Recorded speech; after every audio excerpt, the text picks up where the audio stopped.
Hey everyone, Rock the Jake here. Just wanted to let you know that we wanted to do something extra special for this episode. So I went out and tried to get a hold of as many of the Sonic Paradox old heads like us as I possibly could. And sprinkled throughout this whole episode are going to be interviews with a lot of them. Some of them have my voice in them, some of them don't. But I hope you enjoy anyway, because trust me, it was super fun to reconnect with these people and just hear some really wonderful stories. Have fun!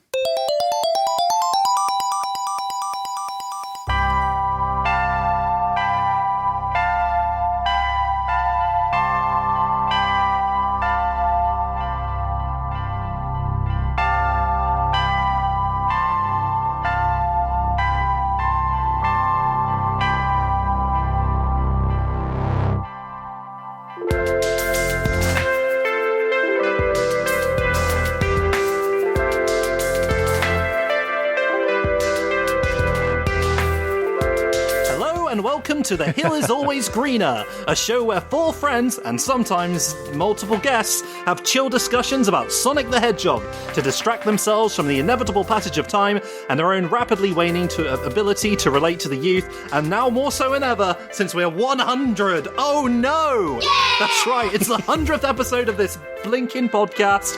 How did we do it? I don't honestly know, but anyway, I'm Lythero. For It's a Jolly Good Podcast, for It's a Jolly Good Podcast, I'm Rock the Jake. I'm done. I'm Cyberlink, and I just assumed we'd all be dead by now. Well, I'm here to pull more gay pranks than ever. It's Game Buddy. That's a reference. That was the wrong time for me to take a sip. We've been locked out of the casino for a decade and a half. And who else is joining us today? Hi, I'm the Wax. I have no idea what I'm doing out here. Who are you people? No, you are fearless leader. We are all Wax. We are all Wax. It's true. I'm the opposite of Wax. Yeah. Oh, is that how it works? I'm Boozerman. I'm one of the collab leaders of Paradox, and I promise, in quotation marks, I don't have an alcoholic drink in my hand. Like, if you are the alcoholic drink, then, you know, that's technically true. Today on our 100th episode, we're going to philosophically talk about self-drunk. Now, on this 100th episode, we're going to talk about something that is near and dear to our hearts, and also more than ever the, you know, proof of the inevitable passage of time, because, oh my God. I wasn't even there at the start, and even I'm feeling it. We are here to discuss basically the reason we are here as a friend group, because... Our parents. Yes, because when a man and a woman love each other very much, they make a Flash collab on They get a Newgrounds. stiffy. This is utterly incomprehensible without any of the context. Oh, who needs context? But anyway, I suppose we should provide some. Yeah, we're talking about the Sonic shorts. That's where many of you might know us from. That's where Sonic F, the Sonic F channel wouldn't have started because of even though technically Sonic F, I think, is maybe almost as old, if not older, technically speaking. Well, it doesn't really matter. A little bit, yeah, it's complicated. But I feel like us coming together was because of the Sonic Paradox and the Sonic shorts, which is, gosh, isn't it fun to think about the fact that happened a long time ago? And it's still happening. Oh, yeah, it's still happening. Oh, yeah. Sonic Shorts is such a beautiful, you know, time capsule of the time it came out, but also a fascinating look at, you know, the evolution of the people who worked on it, on, you know, online culture and even just, you know, distribution methods and everything. It's a wild ride from start to finish in more ways than one. Yeah, and there, you know, throughout the history of Newgrounds and YouTube, there have been, you know, plenty of other Flash animation and just animation in general collaborations before and after the Sonic shorts, but maybe I'm biased, but I feel like there is something particularly special about the Sonic shorts and how the volumes all came together. And I think part of that is just, you know, my and our own recollection and history of how each volume came to be through the development on like the forums and through Skype chats and stuff like that. And I don't know. I just feel like there's something particularly special about the Sonic Paradox shorts volumes. It's because we were in them. That's the main thing. Yeah, that's basically it. Yeah. I even have in the outline, since the dawn of time, mankind has wanted to make jokes about fast things hitting walls and slipping on banana peels. Then in 2008, Sonic Shorts Volume 1 came out, and no one has ever done it better, ever, objectively. The thing about Sonic the Hedgehog is that he goes fast. And the thing is, when things go fast, wouldn't it be the wildest shit if they crashed into something? And everyone in the Sonic Shorts was like, wait, that's it. Sonic run fast and crashes into something. I'm a genius. And that's what we had. That literally was the first Sonic short entry. It is. Yeah. I know. I'm looking at I watched the first volume and I was like, oh yeah, it's Sonic runs and gets serious bodily harm. That's great. And I know we're all kidding around, but I thought I don't remember which volume it was, but I thought we did put like an official rule on the submissions was like, we can't just do those anymore. Yeah. That was around volume 4 or 5. Yeah. In the encouraging bigger creativity. Variety. Yeah. So I guess... So unfortunately, we did reach out to Tyrannic, who is also one of like the co-founders of Sonic Paradox, but he could not be on for the live recording of this. We will have a drop in for him later on in the podcast. But Wax and Boozerman, if you guys have any insights about just like the genesis, if you will, of the Sonic Shorts and how it or the started. Mega Drive. Yeah, the Mega Drive, yeah. Yeah, why don't you just reiterate everything you said in that interview you did that exactly, one time? Exactly, yeah. For the purpose of this podcast, though.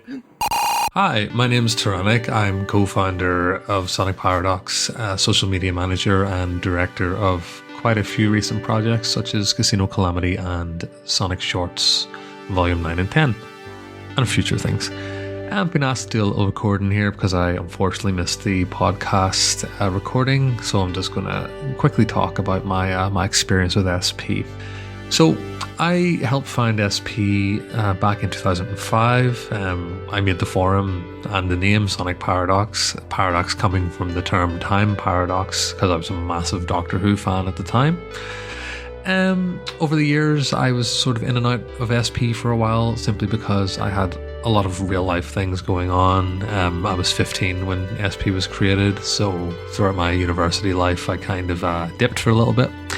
I've attended a couple of conventions when I was younger, when I was around 23, Summer of Sonic 2013, where we showed off Metropolis Mayhem and Volume 8, which was insane.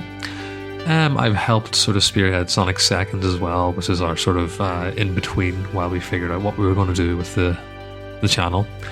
So yeah, I've been here a long time. Sonic is a big part of my life. SP is a massive part of my life, especially running the socials these days. It's something I check on every day, something I engage with every day. It's great talking to fans, engaging with fans, and scouting new talent for our projects. We have a really good team on Sonic Shorts at the moment. Also a bit of a crossover with Casino Calamity. They help with that as well. Great bunch of animators, a lot of them new as well. They were kids when SP was invented, and now they animate themselves, which is fantastic. So it's really good to have them on board. In terms of Sonic Shorts, I'm more involved in the music side of things. I usually provide music for people's shorts these days, just to save them having to use copyrighted music or, go down the dreaded AI route or anything like that. So yeah, like Sonic Shorts, my favorite shorts or moment, I believe it's from Sonic Seconds, Piggy Banks, I'll Make You Eat Those Words short, where they literally take the subtitles and make like Shadow eat them, and it's just such a great visual gag. It's one of my favorites. I really love the whole I think it's in volume 9, I believe. It's the hey, I'm Sonic, I'm wearing shorts and Sonic shorts. It's just so stupid, but I love really silly humor like that. It's my favorite. I love, big fan of Wax's Sonic animated episodes as well. I love the fact that we were able to archive some Flash animations from when Flash was discontinued in our sort of archive series. Love bigging up new members and new animators and giving them a platform as well. It's fantastic. In terms of SP influence in my career's sort of been all over the place, I'll be honest. My biggest sort of, my favorite part of my career was the gaming stuff. I worked for Ubisoft and Microsoft for a time. Unfortunately, the games industry is a little bit screwed at the minute, so I'm currently not working in those fields.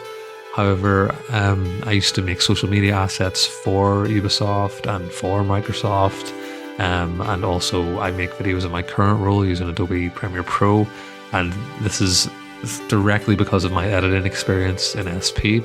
And I self-taught myself a lot of these things so I could help SP on our videos, and this actually kind of melded into my professional career as well, which is nice.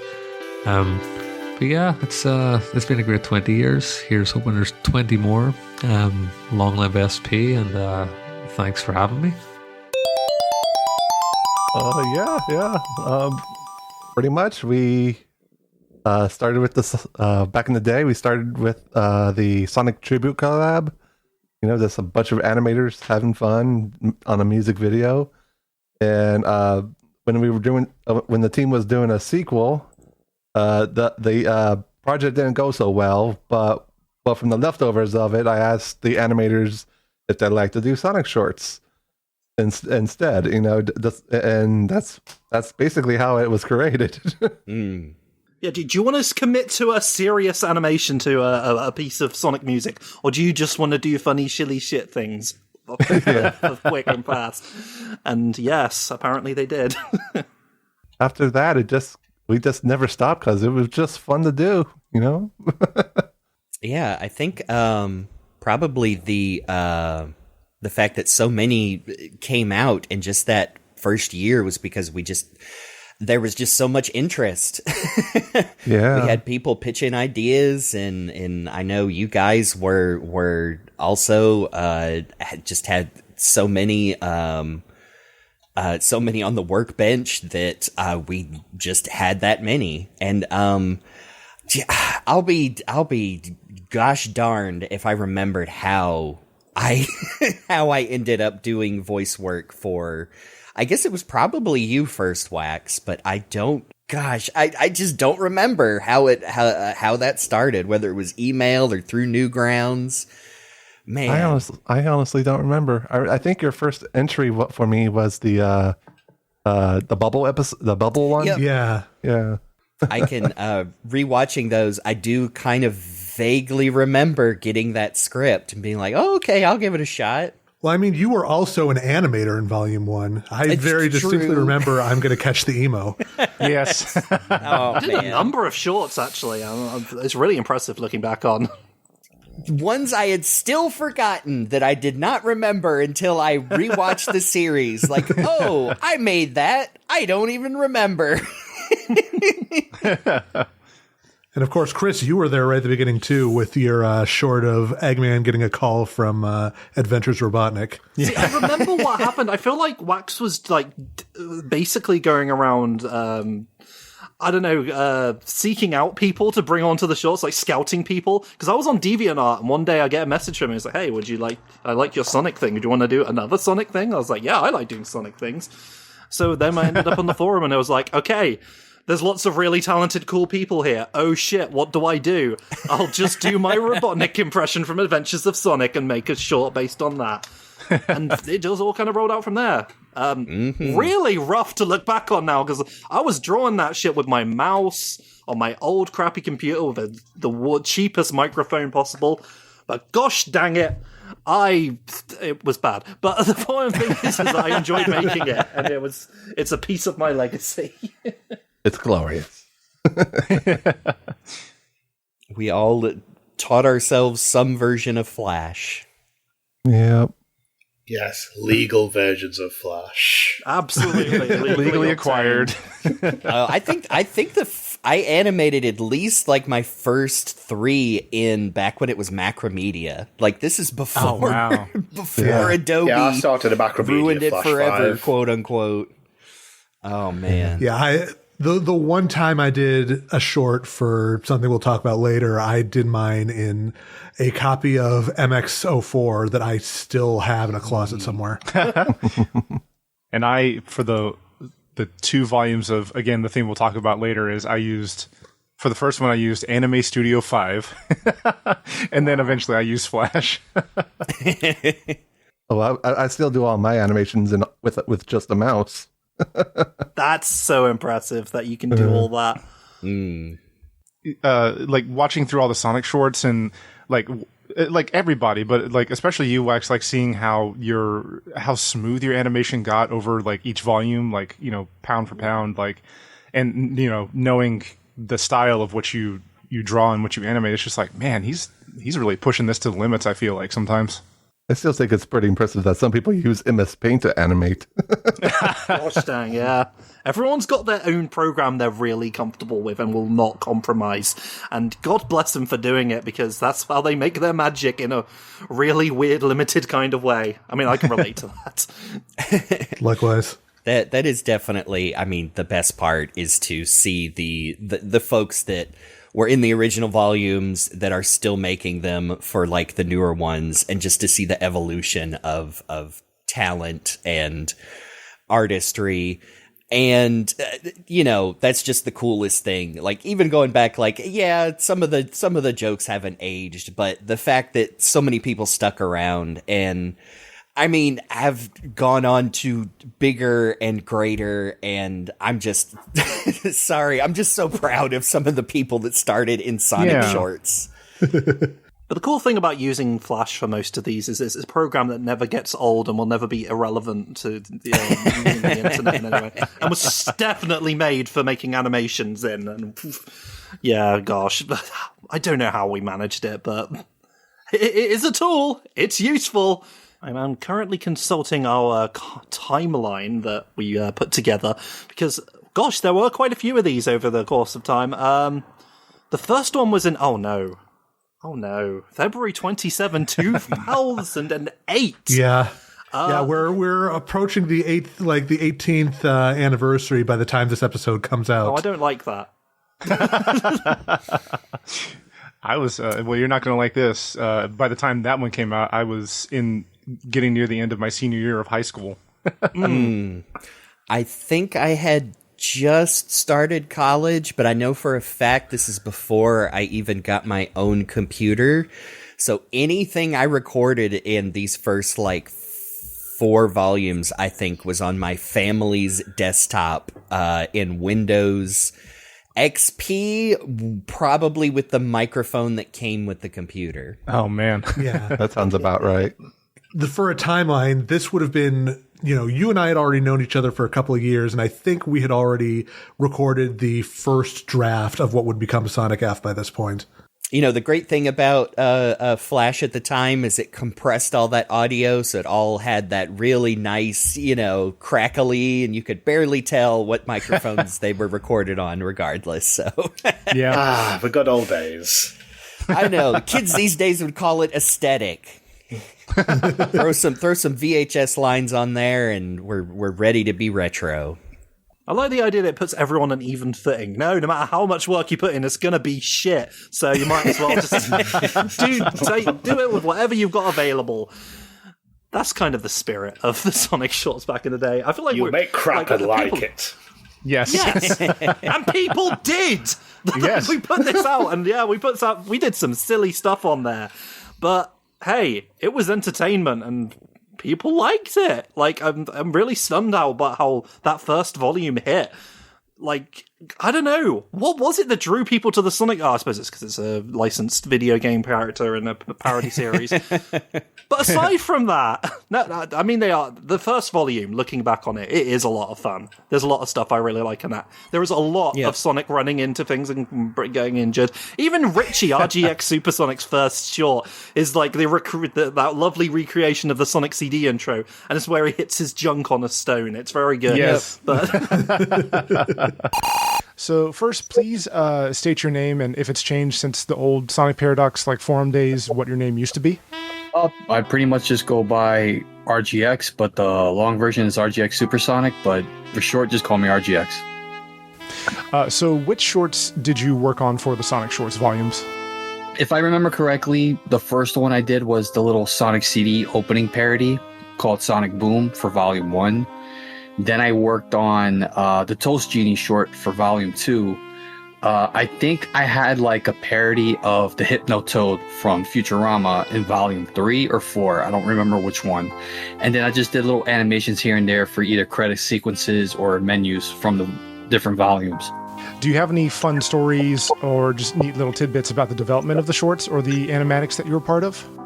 When it came to the first short that I did, which was the Sonic CD one, it's no secret that I'm a big fanatic of Sonic CD. It's like my favorite game in the franchise, and it's kind of the one that kind of inspired me to take into the hobby of drawing and then wanting to become an animator. So I really love Sonic CD, and I just wanted to make something funny out of it, and that's what came out of that. So the Toast Genie short, I would give most of the credit to the Wax more so than me. What happened was in the forums, we had a section where we had ideas, so everybody would pitch in an idea and see if somebody would like to take up on it and stuff like that. I couldn't decide what I wanted to do for Volume 2. So I just decided to make something random. It was like Sonic getting hit in the eye with some toast. I think I was going to take it into a different direction. And then Wax recommended it to inspire it off of Sonic and the Secret Rings. You know, maybe it's a Toast Genie or whatever. So I was like, all right, let's go with that. So we turned it into the Toast Genie, and that's pretty much how it came up to be. Did working on the Sonic shorts, and I guess with Sonic Paradox in general, influence your career or job path at all? My goal was always to become an animator. I always wanted to be one. The Sonic shorts is just something that I guess it was a stepping stone to go towards that path. Even though I've kind of taken a long hiatus from animating now, it was something that I always saw as just, part of everything. Not necessarily the reason why I want to continue animating or pursue anime, but just like I was already in that pursuit. This was just the result of that. Are there just like in the total breadth and width of the Sonic shorts volumes in general, and this includes like the spin-off ones like Knuckles Briefs and even the it's funny, I'm gonna say this around you because of how I usually act, but the Sonic shits.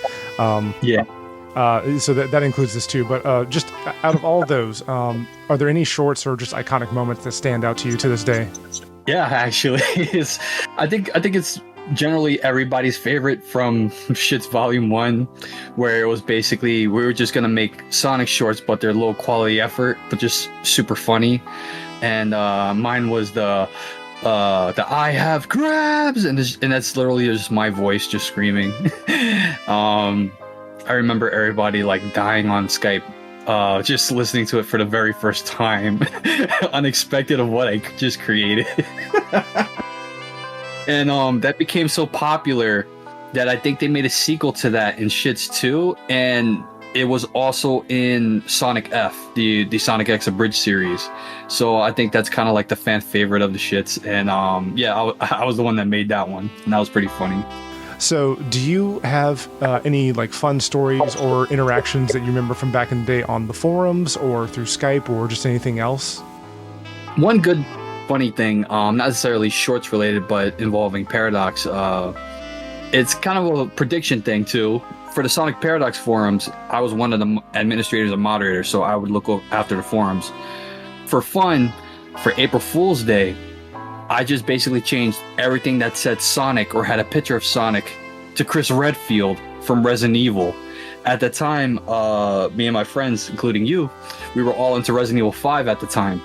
And so I put a whole bunch of quotes from the game into the forum for like the banners of certain members, the administrators, the title of the header of the forum itself, and just random role play responses in certain forums during that day. And at the time, what was crazy about it was this was before Roger Craig Smith got the role of Sonic, and it was kind of like a prediction because that same year where I did the April Fools, he would go on to be the voice of Sonic for I think it's called Alton Towers. It was like a roller coaster in the UK. And then he would go on eventually to Sonic Colors and become the official voice of Sonic altogether. And it was funny because I took Sonic And then I put Chris Redfield, and this was the character at the time was voiced by Roger Craig Smith. So I kind of like low-key predicted Roger Craig Smith would become Sonic. So I guess I manifested that, and I guess I'm the reason Roger is Sonic now. But it was fun. We all had fun in the forum during that day. A lot of Boulder jokes, a lot of Wesker and global saturation going on. But yeah, that was fun. A lot of people enjoyed that. Do you have anything that you're a part of or working on that you want to promote? The last thing I was a part of was Casino Calamity, which just released last week, I believe. As for future projects, I'm hoping to get back in the game eventually and make some new animations. But for right now, I don't have anything set in stone. Cool.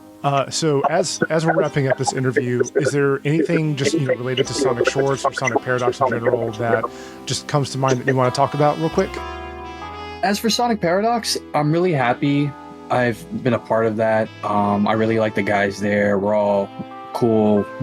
We always catch up every now and then. Even if I'm not a part of a project, I still keep in contact every now and then to see what's going on, how's it going. Maybe I put like some input. I communicate with the community every time I get a chance. I'd like to be more active in the future, and hopefully I get to do that. All right. I think I'm about ready to stop down the recording. That was good. Is there anything else at all that you want to say? Grabs! I'm glad I got that. All right, I'll stop down.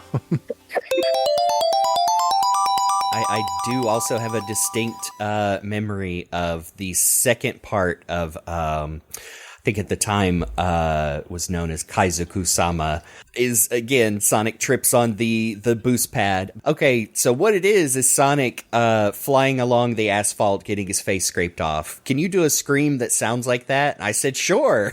And that's what ended up in the short. I think I clamped my hand over my mouth and just shrieked and tried not to completely blow out the recording. And yeah, I will tell you, to this day, I still don't understand how my terribly animated emo joke about Shadow the Hedgehog took off. Like, I guess just flabbergasted is the only proper word that it's the little germs with MCR hair that really show up. like I see that in HD on the YouTube version. I'm like, you know what? I put my heart into that. I didn't make their legs move when they walked, but I made sure those little emo germ drops looked pretty funny. So, and a lot of it is the vocal performance, like your Sonic and Shadow voices. I love them. I love them. Sonic's little whisper is just the emo. Oh, and talk about being unable to recognize like myself. I'm like, that is not what I sound like anymore. Yeah. You're like, hey, yeah, Shadow, how's it going, boy? Yeah. Yep. Beep boop a doop. And I don't even know.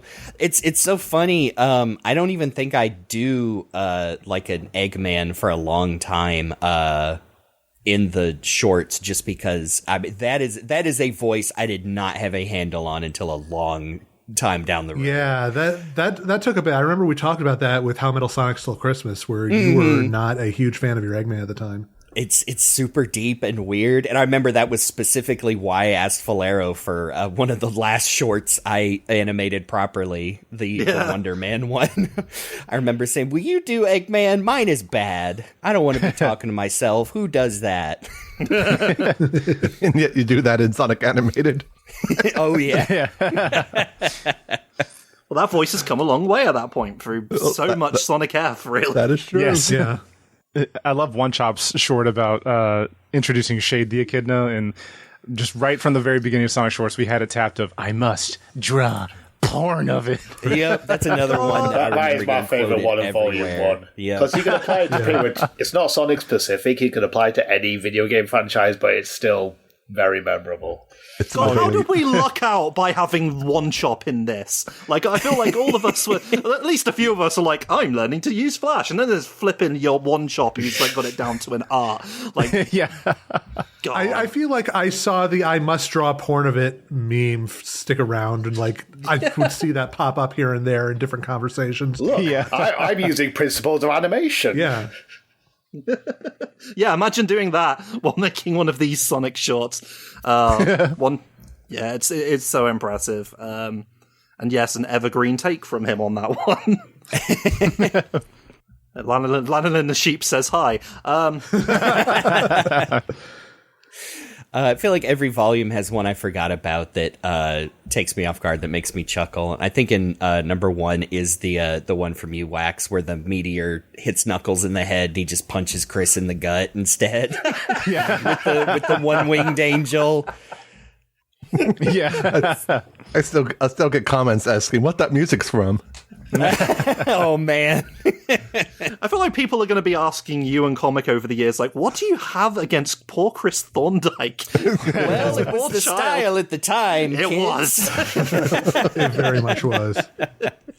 Memorable short at the very end of this, where the whole thing about Sonic's shoes and his feet being disgusting, and the recoils in horror. But also, it ends with Sonic nearly having sex with Amy. I'm like, wow, what a bizarre concept in a Sonic short. And then we go right into Volume 2, and hey, there's Boozerman. Then I come along and ruin everything. I gotta say, like, when I believe I started with Sonic Shorts 1 as far as just a viewer, and then when I saw 2 and saw yours immediately, I was like, oh, this art style is super cool because there's no like black outlines. It's just like, I just thought it was so unique, and it still stands out this day. So like, props to you, Booz. It's super cool. I was going to say, I feel like this short has become one of the biggest parts of, Sonic Paradox as a whole's legacy. Yes. Oh, yeah. The circle button to slide. Through tight spaces specifically. Yeah, so I have a little confession to make. My art style, the animation style, the whole gradient thing, is actually a rip-off of Doom Fox, who was in Tribute Collab. I could see that. It was very much heavily inspired by his look. Because I thought, that's like, it looks like 3D, and I thought, I want to incorporate that into my kind of animation approach. Yeah. And that's where I kind of got it from. Well, the best art is steel, you know what I mean? Yep, and I'm going to steal some more. To like piggyback off what you're saying, like, yeah, because there are no black outlines, there is like a certain kind of 3D quality to it. Yeah, that's what I was going for, just to like give it like a bit of depth. Although the animation was terrible at the time, the actual character animation itself was awful. I will admit that. I've got a lot better, but we've got to start somewhere. We just need to get used to the fact that half this conversation is us going to be going, oh man, it was so bad, and then the rest of us going, no, it was good actually. I loved it. It's good. You were the horniest animator at the time, though. Like, even after the freaking I wanted to afford it, I was like, man, this guy with his Son Amy agenda, like drawing passionately animated sex scene. In the same volume as the other short I forgot I made, which is the Azumanga Daioh with all of these Sonic women in the time, with Sally and her large American breasts. American ones. Very limited animation, of course. Hey, kids, it's funny because she's got big tits. Yes, exactly. And she's also an American character. Whoa, it works on 2 levels, and both of her tits. Also, this is the first volume that has comic with a K at the end. And I love their art style. Just like oh man, I can't get enough of it. She always does a good job. Yes. Talk about an artist who's still around and just has amazing work. I think I'm still on her Christmas card list from so long ago. But yeah, they every once in a while, I think they're still on Blue Sky. But yeah, they have like gallery showings and holy crap, comic. I have secretly just been a diehard fan of theirs for years. Yes. This is also the volume that had Sonic Mark with "Why the Hell Am I in a Car?" Oh my God, Mark Hughes! There you are. I was going to say that will be forever his legacy, despite doing actual official Sonic fan art. It's always going to come back to "Why the Hell Am I in a Car?" It's not even official fan art; it's official art for the comics. Yeah. And for the games, Sonic Origins, get your Mark Hughes drawn art on the game. Jeez. As of this recording, just put up another official, just beautiful splash page to celebrate Pac-Man coming to Cross Worlds. And every time I'm like, oh, I know that guy. He's so fucking cool. It's so amazing. I remember when he drew Sonic in a cardboard box racing along. Fun fact, there's actually a VR chat avatar of that Sonic in a little car. That's awesome. Yeah. Also, we have to mention it, Chris. This is your biggest legacy. Also, of my time on the internet is that short, because it's the one thing where I mention it and people are like, "Wait, you made that?" I'm like, "Yeah." It's the Knuckles sings thing. Full disclosure for that one, all that happened is I played Conker's Bad Fur Day. I was like, "Haha! What if other characters had a musical number when they attacked the protagonist?" And that was it. That's the bit. And you did a re-recording some years ago, right? 2022 I did. At the very least, I re-recorded myself and redid the MIDI that I used to make that song. Fun little bit. I still enjoy that. It's legitimately still one of my favorite shorts in just all the volumes. I love it. I remember seeing a YouTube poop of one of the Sonic Shorts volumes, and this one got done, and it was really funny because at the very end, when you do no, it got YouTube poop so that the pitch kept going down. So I was like, no. God, so many running gags start in this second volume with, I think, Big looking for Froggy. Tight spaces. Oh yeah, yeah. And the bar scene with Ray and Mighty. Yes, and the art is so good in that one too. Oh man, I remember that one was not finished. I remember Kaizoku was like, I don't know what to add to this, and this is where I get to be like, and I suggested the great ending, but I actually did what if you put Bean there and say in his you can think you've got it bad, no one knows who I am, and that's why we got that little bit there. And get Game Buddy to kind of make up unique voices for Ray and Bean, not really. Yeah. Well, Ray didn't say shit, so it was Ray's just sort of unresponsive the whole time. Yeah, this is also the one that had Eggman doing the Insector's dance sequence. Yes, which was one of the first ones that I was like, oh my god, this is the animation, this is gorgeous. Get a load of this. That's when we realized, oh shit, this guy is eating our lunch. Insector just crashes onto the scene with this incredible shot. Just really taking advantage of what you can do in Flash with making little puppets and stuff, but to do this really slickly bit of animation of Eggman dancing to the Final Egg song. Love that bit. I know, another reoccurring theme, Eggman dancing. Yep. And the dedication to making really fast strumming for that part of the song where June is also playing really fast on the guitar, just instead of, I don't know, cheesing out in some sort of way, just the passion of making it actually strum fast in the animation.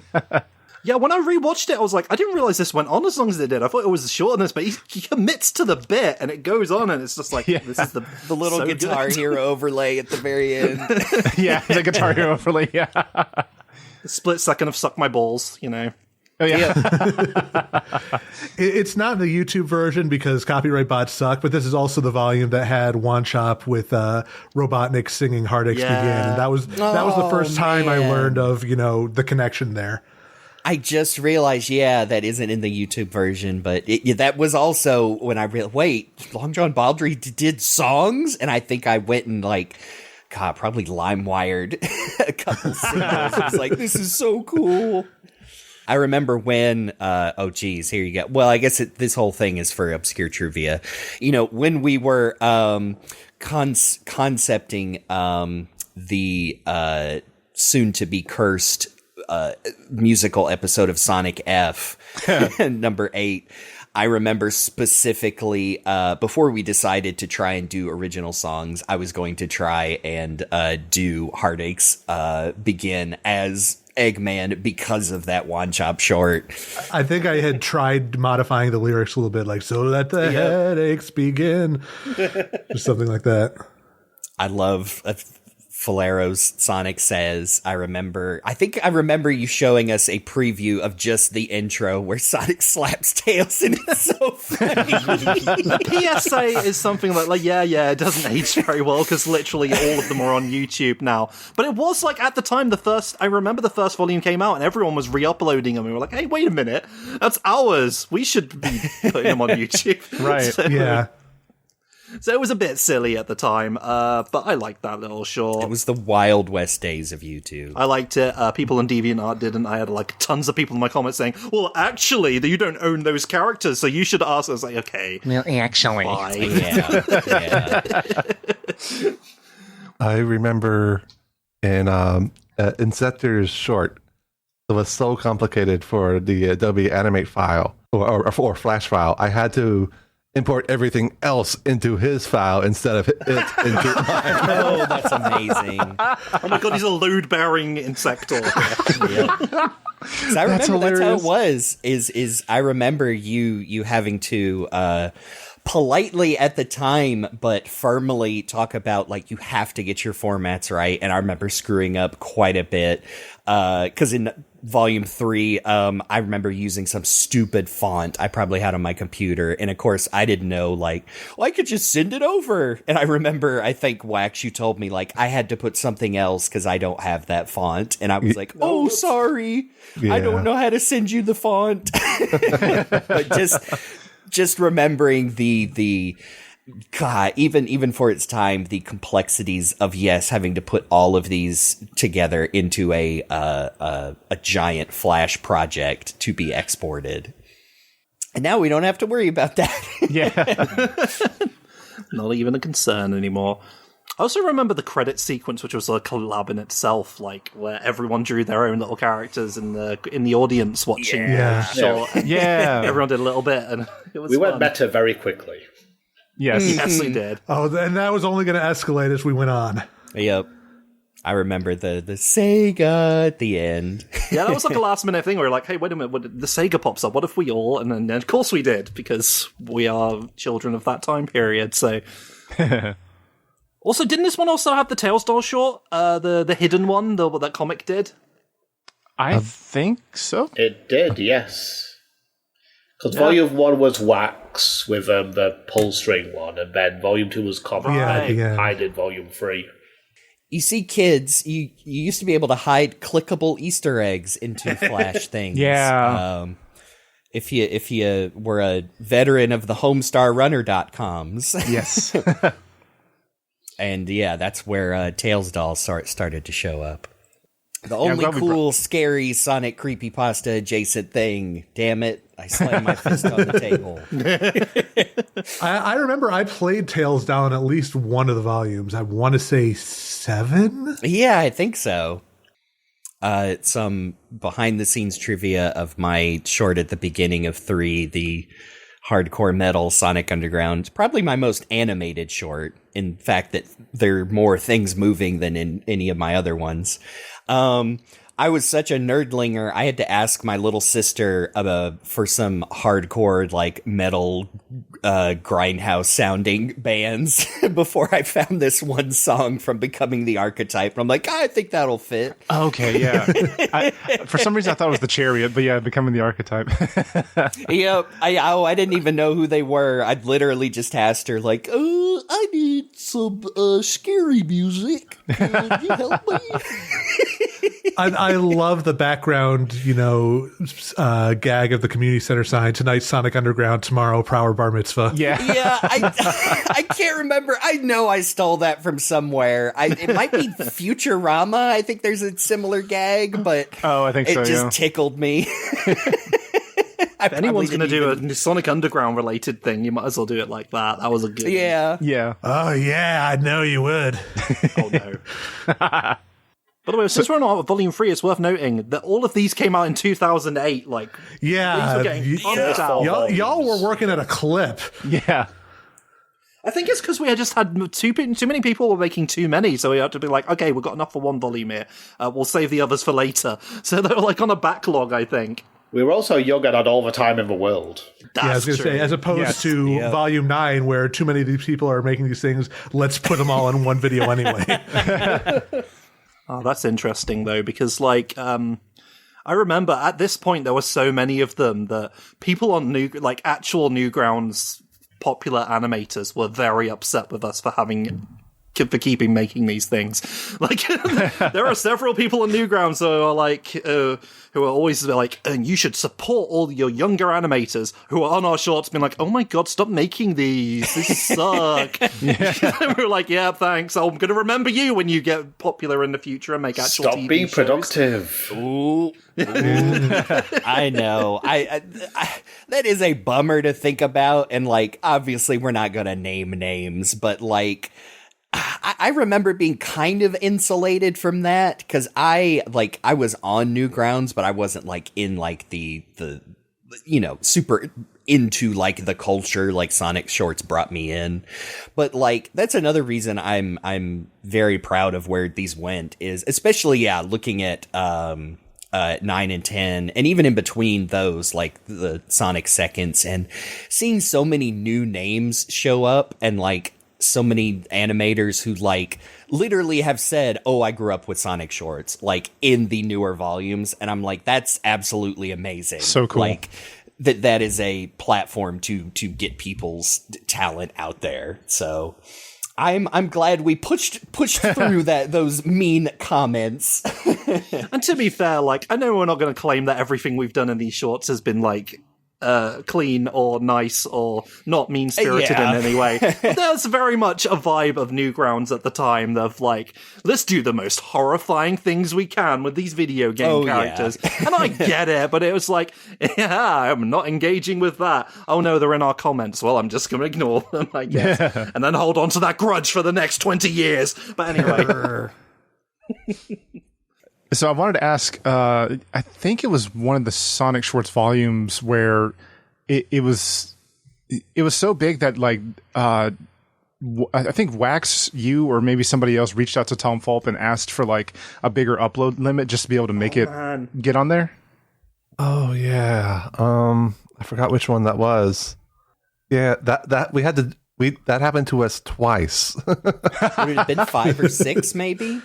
Yeah, it was around there. Yeah, we had to ask. We sent a DM to Tom Fulp if we could get a bigger upload limit, and he granted it us. It eventually didn't become an issue when they switched over to video content. Yeah, right. But Sonic Shorts paved the way. But just making too much stuff. It was a 20 megabyte limit of a time for videos, which you think about it now is insane. That's ridiculous. Yeah, now you think about it. How did we manage? We laid all sacrifice the audio. Wax. Yeah, too, yes. Yeah, that's very true. Yeah, like you said, but you needed all 20 megabytes to get every second of Silver getting stuck on that loop. Yep. Hi everyone, my name is Chris. I go by Mahamarr online right now, but you may know me better as the animator Yusuke198 or Gust198. Back in the days of Sonic Paradox. I was one of the OG members, going back before the Sonic Shorts collection came to be, and I'll get back into that in a second. I did a couple of shorts. I did 2 for Volume 3. It was a 1-2 punch with Sonic, Tails, and Knuckles, and Silver on the loop, where, the first 3 speed past the camera, no problem, and then panning very quickly to Silver, just completely gassed out, wheezing, before looking up and seeing his entire loop in front of him. And believe it or not, that was we had Lythero, we had Chris, British Chris, voicing Silver there. And then the follow-up to that just being at night, Silver just completely disheveled, completely out of breath, bloodshot eyes, still struggling on the loop. And then in volume 5 or 6, I had another short, The Escape, with Sonic. It was a parody of the opening scene from the Hero campaign for Sonic Adventure 2, where Sonic jumps out of the helicopter, and you expect this very brave bravado, just yeah, I'm the shit, moment as he hurls himself down to the ground before taking a header on the pavement. So that was a lot of fun. I also did the Sonic Paradox logo intro for, I think, every Sonic Paradox I guess short animation, I think whatever they put out. I'm not sure if they stopped doing that, but that was me.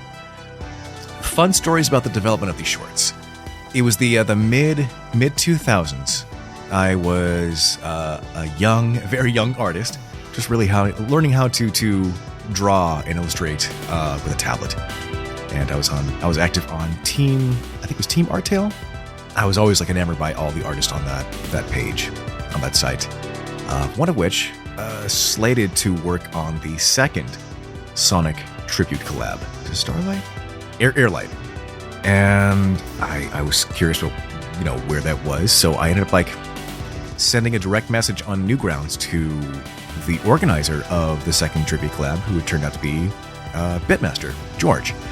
And so I asked him, hey, I know of this really amazing artist, but they haven't, I know they were working on something for the second tribute collab that was on Newgrounds, but I haven't seen anything from them in a long while. So what's up?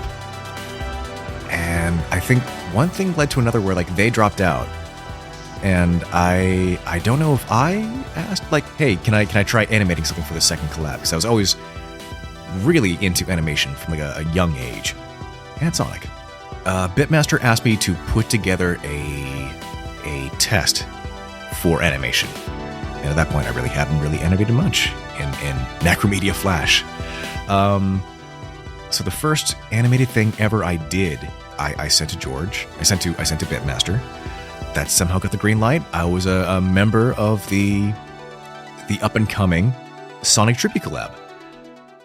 And then never saw the light of day, unfortunately. I don't know what happened, but after I joined that production, I got to meet a ton of amazing, really cool people in the Sonic Paradox community. Jake, Jeremy, Luke, Chris, Dana, RGX Supersonic, a ton of amazingly talented, really cool people who have gone to do really incredible things. It was very cool to be at the ground floor of all that, especially when you're you're 12 or 13 or 14 and just trying to figure out where your passions lie, where your creative drive goes, or what you want to do outside of school, outside of the normal structure of life. Did working on the shorts influence my career or job path? Very much so, yes. So I'm still animating. I'm still illustrating. I currently work as a freelance multimedia designer, illustrator, animator, and if you tell by the quality of this microphone, voice actor. I've been freelancing for over 10 years now, post-college, and since then I've been able to work on a variety of really cool things, all within animation. I don't want to say pop culture, but I've served as a compositor for a number of productions for Titmouse Animation. I've done some promotional animation stuff for Metro Boomin, a bunch of music festivals, and currently I am serving, I'm recording this in February 2026. Since August 2025, I have been serving as the senior video producer for off-brand games for Rivals of Aether 2's monthly and mid-monthly promotional videos. Or promotional bundles for their cosmetic bundles. And that's been a lot of fun to just kind of take all these skills and interests, everything I've digested, everything I've learned, everything that I am passionate about, and just serving all of it up on a really cool platter. That sounds bad. I'm going to stop talking now. But being able to take all these things that influence me and present them in a way that I find fun, engaging, things that make me excited to do what I do somehow for a living. And that never would have happened if I hadn't joined Sonic Paradox and gotten that start. So, and of course, God, still having all these friends who I consider the closest friends I've had in my life, my best friends, all from this thing, this crazy thing called Sonic Paradox. Very, very life-changing. It's crazy how one small decision to just reach out to some rando on Newgrounds can just drastically change the direction of your life. Funny. Any shorts or iconic moments that stand out to you? I was just watching, very, very quickly, the first 6 volumes of the shorts collections. Just it was very much of its time, the mid to late 2000s. You could tell that was all made by kids and teenagers who were raised on the good internet. The more fun, Wild West kind of internet. I miss that. It was very unpolished. It was very rough, but it was all just fun, expression of just like raw creativity. Any fun stories or interactions from back in the day on the forums, on Skype, or anything else? A ton of like group online drawing boards. All the memes that Dana, Jake, Richie, and so many other people like put together in our Dropbox folder. Just like all sorts of like stupid, brain dead memes. Oh god, Richie. It was Leon Kennedy. Like Richie had this recording of or maybe it was a short that he put together of Leon Kennedy from Resident Evil 2 yelling out to Frosty as he got like melted or blasted or like blown up or whatever. Frosty! It's very cool to see how like all of us have kind of migrated from like platform to platform, both like online, portfolio, you know, DeviantArt, cheesy art, Newgrounds, Tumblr, Twitter, but more than that, like the boards and programs that we all like communicated on, like going from the Sonic Paradox message boards. No matter how many tides have shifted, we still like all congregated in the same relatively close space. Even like some of the old like Justin TV, I think it was, live streams before Twitch blew up. Someone playing Metal Gear Solid 4. I think we had a stream called Copyright Infringement Extreme. Bitmaster with the Santa Classical music with the banana. If you know, you know. All the YouTube poops that Insector had put together. It was just, it was a lot of fun for myself, and I'm assuming like other people who, you know, it was a found community, it was a found family, and we could all like make fun, cool, dumb shit all around Sonic the Hedgehog. And now here you all are with your podcast, like coming up, I don't want to say like 20 years later, but like get to that point, we old as fuck. Yeah, so if you want to follow more of my work, you can find me on Instagram, on YouTube, on Blue Sky. Yeah, Instagram, Mahamarr, Mahamarr. My website at chrismarr.xyz. So, yeah, thanks for you know, let me do this thing. I'm sorry it's so late, Jacob, my friend.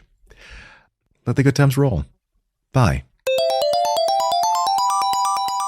I think that reminds me. I can't remember if I've shared this story. Was it Insector that it wasn't Sonic Shorts related, but a bunch of folks participated, the dance collab? Oh, the dance party collab, yeah. Yeah, I remember. And again, he was a sweetheart who gently explained it to me. But speaking of upload limits, I remember I did mine. It was a very silly animation. And then I accidentally put the entire MP3 of the song in my project file. And he had to explain how. Now, I had to cut just like 10 seconds to fit your short. And I was like, oh, I'm sorry. I was taking up 2/3 of the entire upload. I'll just never forget that. It's a very, very silly joke. Bitmaster's yes. Knuckles comes in with a great idea. Eggman's getting fatter. I just, again, completely forgot I am every voice in that short. And I was like, you know what? Some people did actually just ask me to, do Tails too. What the hell? Best ideas is underwear. Yep. Yeah. Which I remember we used that as the name for our panel when we did the big Youmacon get together. Yeah. Oh, man. And it's a stupid gag, but I still laugh at Lythero's chaos Swiss roll joke. Oh, yeah. Yeah, I love when he pitched that. And again, sorry, I'm not going to keep doing this, I swear. But I was the one who came in and saying, what if you put the M. Bison Street Fighter animated series going, this is delicious. Oh, man. I mean, that's the second volume in a row after One Chop snuck in the yes for A Heartaches Begin. We YouTube poop-pilled at the time where... Yes. So I can yap about this right now if you want. Yeah, sure. It was always meant to be just this. It was the animation was submitted as just them screaming at each other. You know, there's not really much in here that I'm proud of, but it's old, and I like to think fondly about the fact that got Chris yapping oh geez, Tails, what the hell? Oh fuck! He's voicing Knuckles here. I guess because I didn't have Tails explode into a big giant bubble of blood, it was easy to share because YouTube probably didn't like sharing that stuff that much back then, and it was still viral. And the most viral version was a German voice dub, because the one that I had to upload to YouTube, and I had to upload this, by the way. This is such a double-edged sword. The only reason why my YouTube channel exists is because whenever I was in university, I took a course for quote-unquote media arts. Now, that is just as useless of a course in university as it sounds. It didn't teach me anything. If anything, the only thing it taught me was a little bit of film theory. So whenever it comes to the 180 rule and stuff like that, I can remember past mistakes and hey, make sure that there's an invisible line between two characters that are interacting, and if you flip the scene to the next scene, don't pass that invisible line unless you can actually see the camera rotating around them so that the viewer doesn't get lost. But I wanted to do animation, and they're like, okay, you can do animation, but it has to be just as long of a submission as everyone else's work. So whenever people were uploading an entire 2 minutes of just them fucking swinging a camera around, yapping, showing backgrounds of environments or buildings, and they're trying to become architects or film directors, I was like, this shit takes me a long time. Of course I'd be a lot faster at it now because I know the basic principles of fucking Flash animation and how to do it. But 2 minutes is really fucking long, and I had to make 4 of them too. I had to make 4 minute or 2 minute long episodes. And obviously this was a submission for the Wax's compilation for Sonic Shorts, so it could be as short as I fucking wanted it to be. But it was kind of hitting 2 birds with 1 stone, or kissing 2 birds with 1 mouth, as my wife prefers me to say. So the one that went to Sonic Shorts, that was just a quick Swift file. That was a really quick reference to, it's called Rejected. It's a compilation of Stickman-like humor, and the animation was called Rejected by Don Hertzfields. And there's just a part where everyone's screaming at each other, and one of their eyes pop out, and there's blood pissing everywhere. And I thought that audio was hilarious, and I just wanted to make Sonic characters do the same sort of motions. The compilation got the intended amount, and then my fucking degree was you must make it way longer. So I had all this cringe baby nene shit put at the start where I'm trying to do a dog shit fucking David Attenborough impression about the state of Sonic characters and Sonic video games, and I put a stupid voice changer to make myself sound like a kid going yeah, I love Sonic games. I thought all of this fluff that was added to it was dog shit, and that's why it was uploaded like that to my YouTube channel. And the German dub of the upload got re-uploaded, and it was the one that got millions of views. And this upload that I uploaded that was longer and not funny didn't get diddly. However, because I had to make a YouTube channel for my university degree, it encouraged me to just make more stuff. So still, in the end of the day, it worked out 10, 15 years later. So I can't be too mad. Man, that's deep lore right there. Yeah, I'm not gonna lie, I didn't really like it that much, but people really enjoyed it. So I'm really glad. I'm one of those people. Oh, well, thank you. Sincerely, I genuinely appreciate it. Yeah.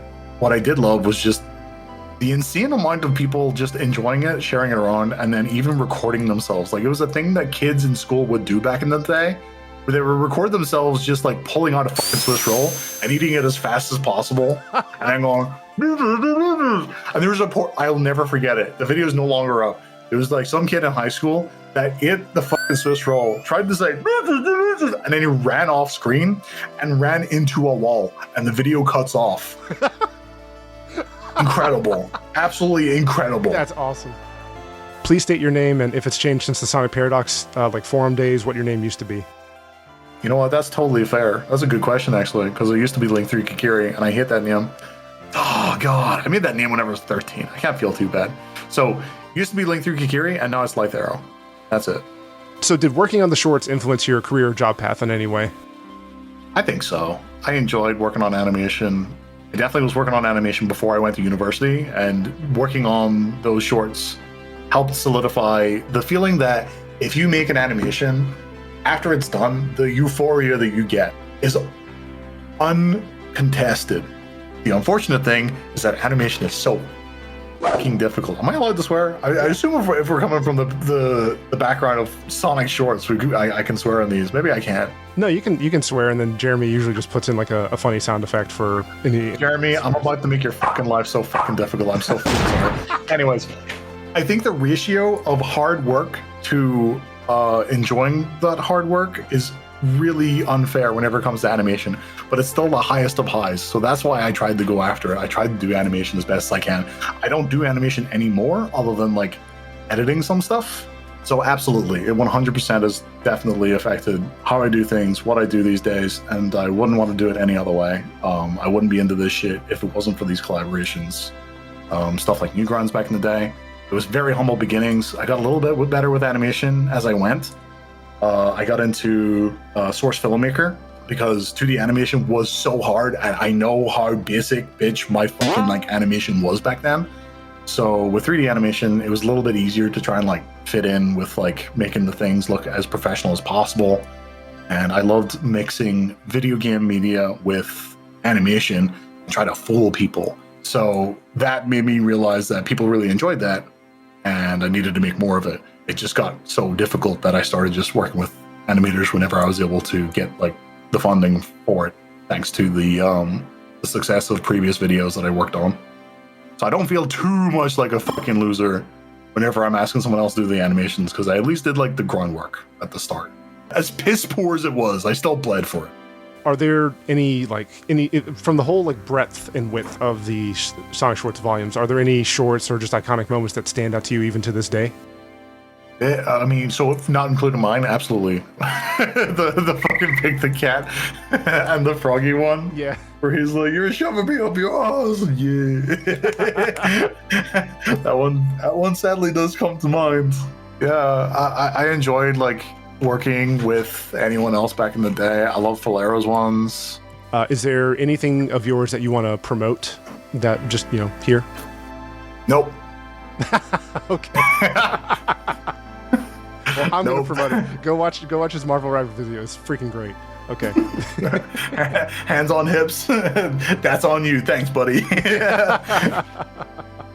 And so, like, kind of wrapping up this interview, is there just anything else on your mind, related to the Sonic Shorts or Sonic Paradox that you want to mention? Anything off the top of your head? Sonic Shorts is cool. I'm glad it's still here. Best of luck for the future. I hope it keeps on going strong. Rad. That's it. That's all I can think of. I remember that was another one where I started watching Lythero's streams, not even realizing he was the Link Kokiri of Sonic Shorts. And I'll tell you what, I've been watching, if you've followed his, I don't even know how to call them, but media presentations of his playthroughs through Sonic 06. I mean, almost, I would say, a spiritual successor to the Sonic Shorts in the amount of talent and just hilariously animated routines. Yeah. So, people should definitely go check those out. Definitely some crossover with the later volumes of the shorts as well. Yep.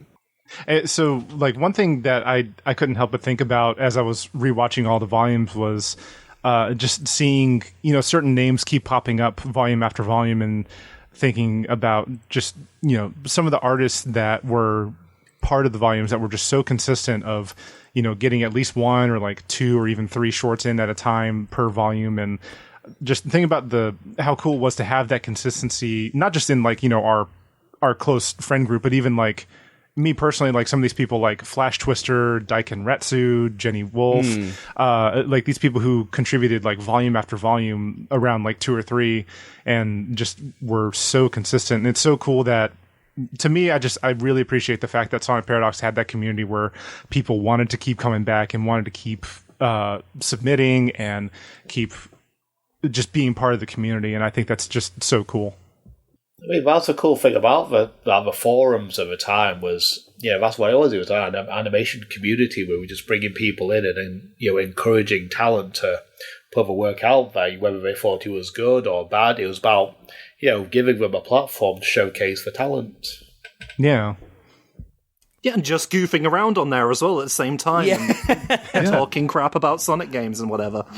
I'm really remembering like the collaborative aspect, and yeah, people coming in with like the good bones of a short, and people suggesting like, oh yeah, you could punch it up with this or that, or add this silly clip, and I'm just remembering those days very fondly.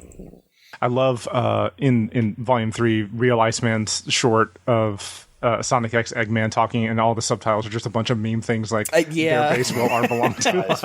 And I laughed at that. Well, WTF hacks. Yeah. Talk about a time capsule for sure. I has no cookie.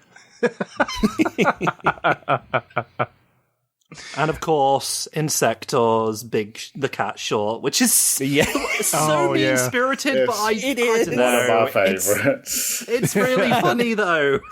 It's the fact that, I mean, I think what saves it even now is the little, what is it, from the Spanish flea at the iris out. Oh, yeah. That originally wasn't there in this first version he put of it. He was like, that's a bit dark. I think that's perfect. I think it's perfect. It is like, oh, that's so mean to Big. Again, was the style at the time, folks. Yeah. Like, could you believe it? There was a time where Big was not a beloved character. I also want to give a special shout out to Gray's animation, like the one that's like 3 seconds long of Sonic laughing while Tails is flying. Because I was watching that and I just couldn't help but like bust out laughing because I'm a sucker for just like extremely quick random laughter. I also love how the in your Flames of Disaster short Booze, how the king just keels over and dies. Yeah. Never cry. Because if the original game was like, it was played out quite quicker, so like, how do I get on with a short quicker? It's like, just kill him, keel over. Yeah. Be brave. Where am I? Where's my dad? Did you do the voice for the king, Booze, or was that somebody else? That was me. I did the voice of the king and Young Elise. I like it a lot. It fits. There's something funny also about Silver's delivery. Well, I'm afraid I've got some bad news. And I love the credits. This is the beginning of Marine loves the Tails doll. Yeah. No matter how evil the Tails doll gets, he'll always have a place in her heart. Come play You kind of with have me. the most consistent version of Tails doll started here with Booze's version of the character. Yeah. Mm-hmm. Yeah, so when I did that, I wanted to play around with it. I don't want to do 100% like evil Tails doll curse thing because everyone had done that. I wanted to add a bit of depth to it and something a bit different to it. And yeah, like everyone thought I was going to if I was going to do something like that, I would have used cream instead. But I thought Marine's a bit different. There's a bit of a dynamic there. They're very polar opposites in very different ways. So I thought that kind of worked better than an expected pairing like Tails doll and Cream, so that's why I went with Marine instead. Plus, she was in one game and nobody liked her, so I'm like, screw you. Yeah. It's because she's Australian, isn't it? That's what it is. Australia, the American South of Britain. Hang on, wait. Wait a second. Your Wait, he's not USA wrong. centrism is showing, Jake. Hot dogs, capitalism. Oh, we can't do that right now.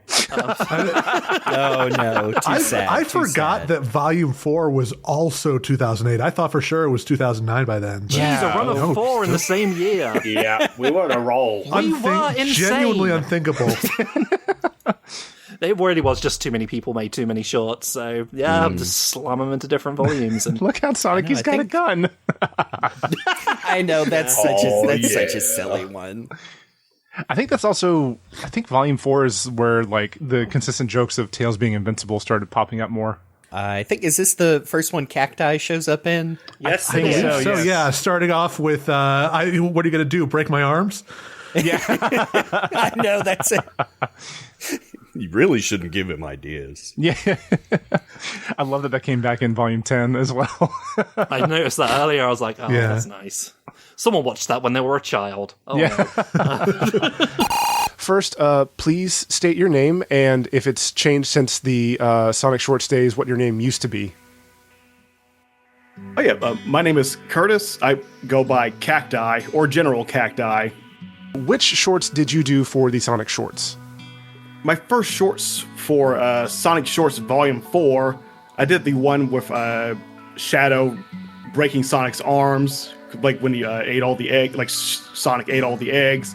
I did the one where Hypersonic was like the flashing colors were causing everybody to have like epileptic seizures because of the flashing lights. I got that inspired by the Pokemon Porygon episode. I did the shirtless dancing Eggman. That's my favorite one. Like the working for the weekend, but like back when I was young and using copyrighted music, which I shouldn't have, but like I love Chris Farley, and that was like that's still one of my favorite things. Like I opened that flash file with Eggman just dancing in a loop for no reason all the time. So I've done a couple of others, but most of them are probably dancing Eggman. I love Chris Farley, and just like the joke wasn't him being a big man, it's just like the ego and like this huge presence of a man. Is like Eggman knows that he's him. you know that you love it. I love Eggman. That's my favorite character. Do you have any fun stories about the development of the shorts that you made? Mostly just, I'm not sure if they're funny. It's just I in the forums and the Skypes and stuff. Like I'm more of a hermit. Like I'll lurk, but like I get really inspired by like watching the process of other people. It's like, oh, that's how they did that. How would I like implement something like that? It like just inspires me to like, okay, I have to reach that level that they're outputting. Watching the conversations that are going on and just watching like all the effort and the progress over the years, like that's been really motivational for me and like keeping me going like through the years. Like, oh, I don't want to just put out anything. I want to put out something that the people from Sonic Paradox would also like. So did working on the shorts influence your career or job path? Actually, they have gotten me hired more like over people. Like when I first graduated college, it was like during like the Depression, and I was like, okay, here's my portfolio. It doesn't have too much in it, like because I'm in the tech sector. So I was like, okay, and here's a link to my YouTube channel, and then like I have my very first like real job hire. So, like she's like, yeah, I hired you because of that your animations. Like that's. Like she had ever seen like people applying for the job. It's like, yeah, I do tech stuff and I also have creative stuff like Photoshop and Flash, which I've actually been able to use. Like they've been able to use those talents in my jobs. They're like, oh yeah, you know art stuff. Like how would we vector these images or like just actually convert art into something useful for the company? So like, yeah, Sonic Paradox and Eggman have gotten me hired. That's awesome. That's super cool. Are there, like including yours, but just like in the volumes in general, are there any shorts or just iconic moments that really stand out to you that you still think about? I really like Boozerman's vector shorts, like just using the vector sounds from the game and just making them like the most ridiculous things, and like a whole bunch of like earworms from Sonic, like the Sonic shorts that I still like say like, get me the butter. Do you have any fun stories or interactions from back in the day on the forums or Skype or just any like other communication medium? I think one of my favorite things, I don't think it was ever released, but in the forums, it was around Christmas time where we were all doing like Christmas versions of Sonic songs. We did two different songs. I remember singing one that was like the special zone from one of the games with all the red and blue orbs. I had never, like, I don't sing, but it was like really fun, like having a group activity like that and just listening to all the different songs that other Sonic Paradox people made. Well, I actually still have those on my phone. I listen to them like in my normal playlist. I don't know if we ever released anything like that, but that was like a fun group activity that really stuck out to me. I was like a really great community. I remember during the Skype days where we all like joined a Skype call and watched some movie. I think it was some Studio Ghibli movie. And like we just like did like fun events like that. It's always been really welcoming to like any new people coming in. I just like, because I'm more of the lurker. I haven't really like talked too much about just like being a part of the community anyway and watching it. Like it's all really healthy and they're a really great bunch of people. Is there just anything else related to what we've been talking about that you want to talk about the shorts, about SP, just anything at all? I'm not sure. Like, just love to be part of it. I had a baby about 2 years ago. Like, he's starting to run around and be more self-sufficient. So I've been trying to draw more. Like, it sort of reminds me of like the Kill Bill scene where she's inside of the car saying like, "Wiggle your big toe." I'm just trying to draw and get like the rust to back off of me. So I'm like hoping to hopefully get back into making Sonic shorts again. But well, speaking of Sonic stuff, like always growing up, like most of my shorts inside of the Sonic shorts volumes have been like Sonic Sat AM, because that was like the first thing that really like made Sonic click to me. Then I played Sonic 2. So I just grew up reading the Sonic Archie comics. So like when my son was born, like 2 years ago, I decided like, okay, I was sad about the Archie comics ending, and I hadn't started IDW.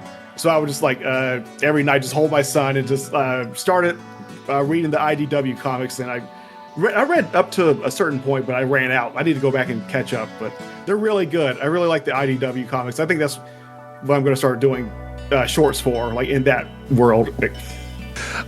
Is there anything that you want to promote at all? I'm gonna just get back into animating. Like hopefully, like I've mostly been like a Herman Awkwards. Like so I've tried streaming once, but I'd get like in my own head. I might get back into that, like just something to do on the weekends to get myself like back into creating, like, and give a way to like just talk to the people instead of just like being a hermit.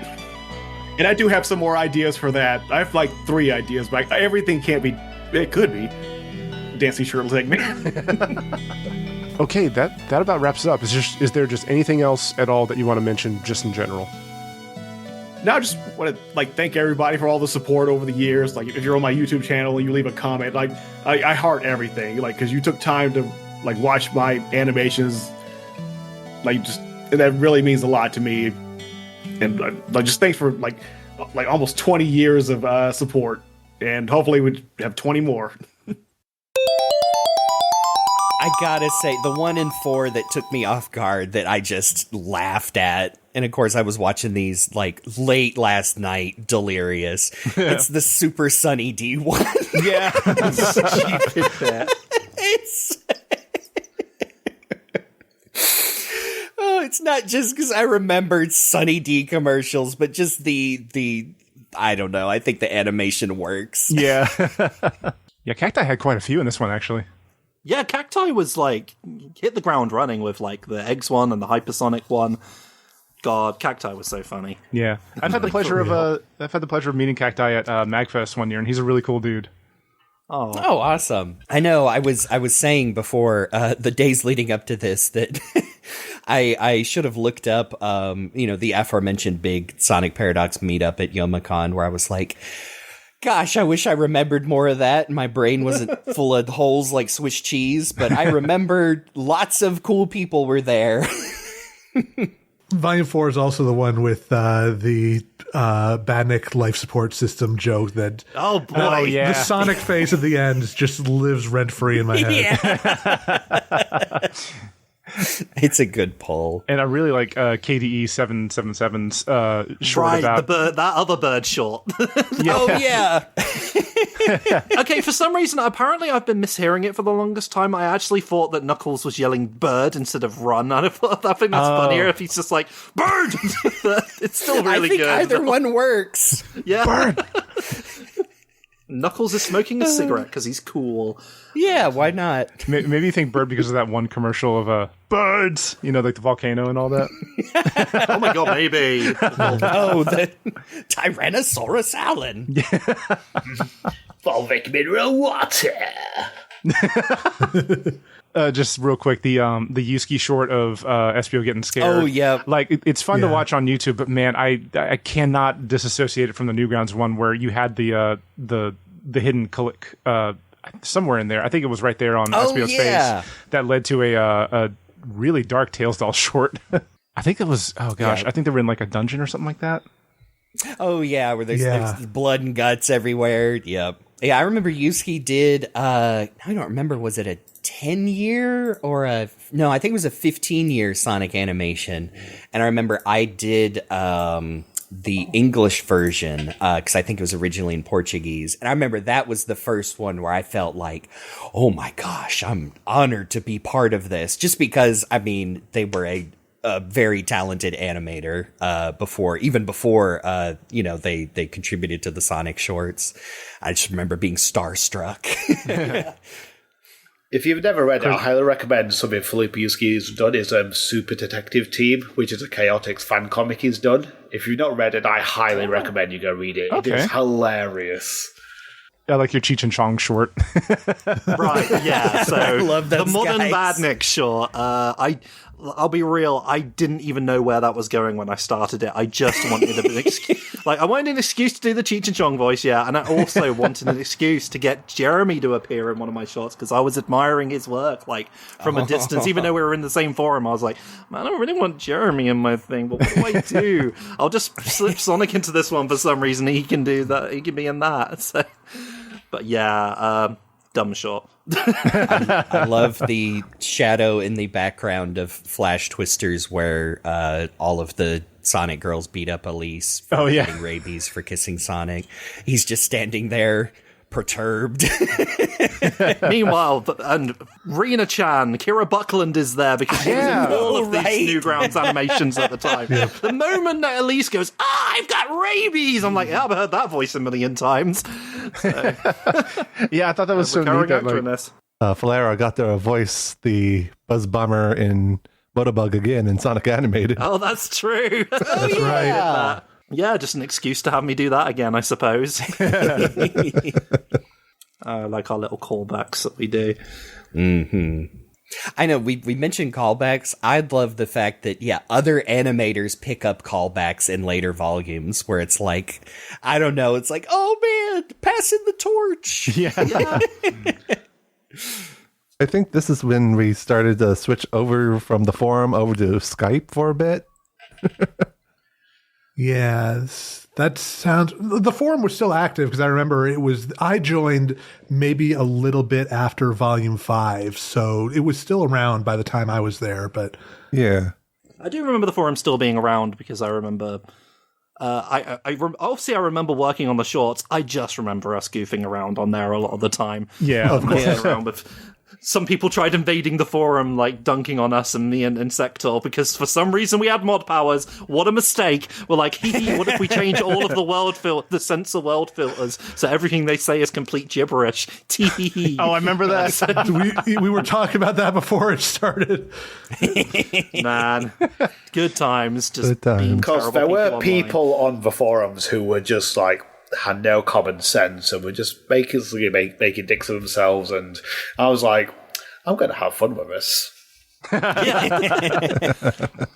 every other word they say will be something silly. God, I think Volume 5 opens up with two really solid ones with the Sonic drowning at the Olympics and Atomic Bottles baby Motobug. Yeah. God. Yeah, they're Stone Cold classics, both of them. Oh, man, I love the drowning sounds in Cacti short. Just No, kicking off 2000. Oh, sorry, I forgot to mention this is the first one of 2009. Is this one? Oh man, we started to slow down a bit after this, but yeah, I love this silly volume.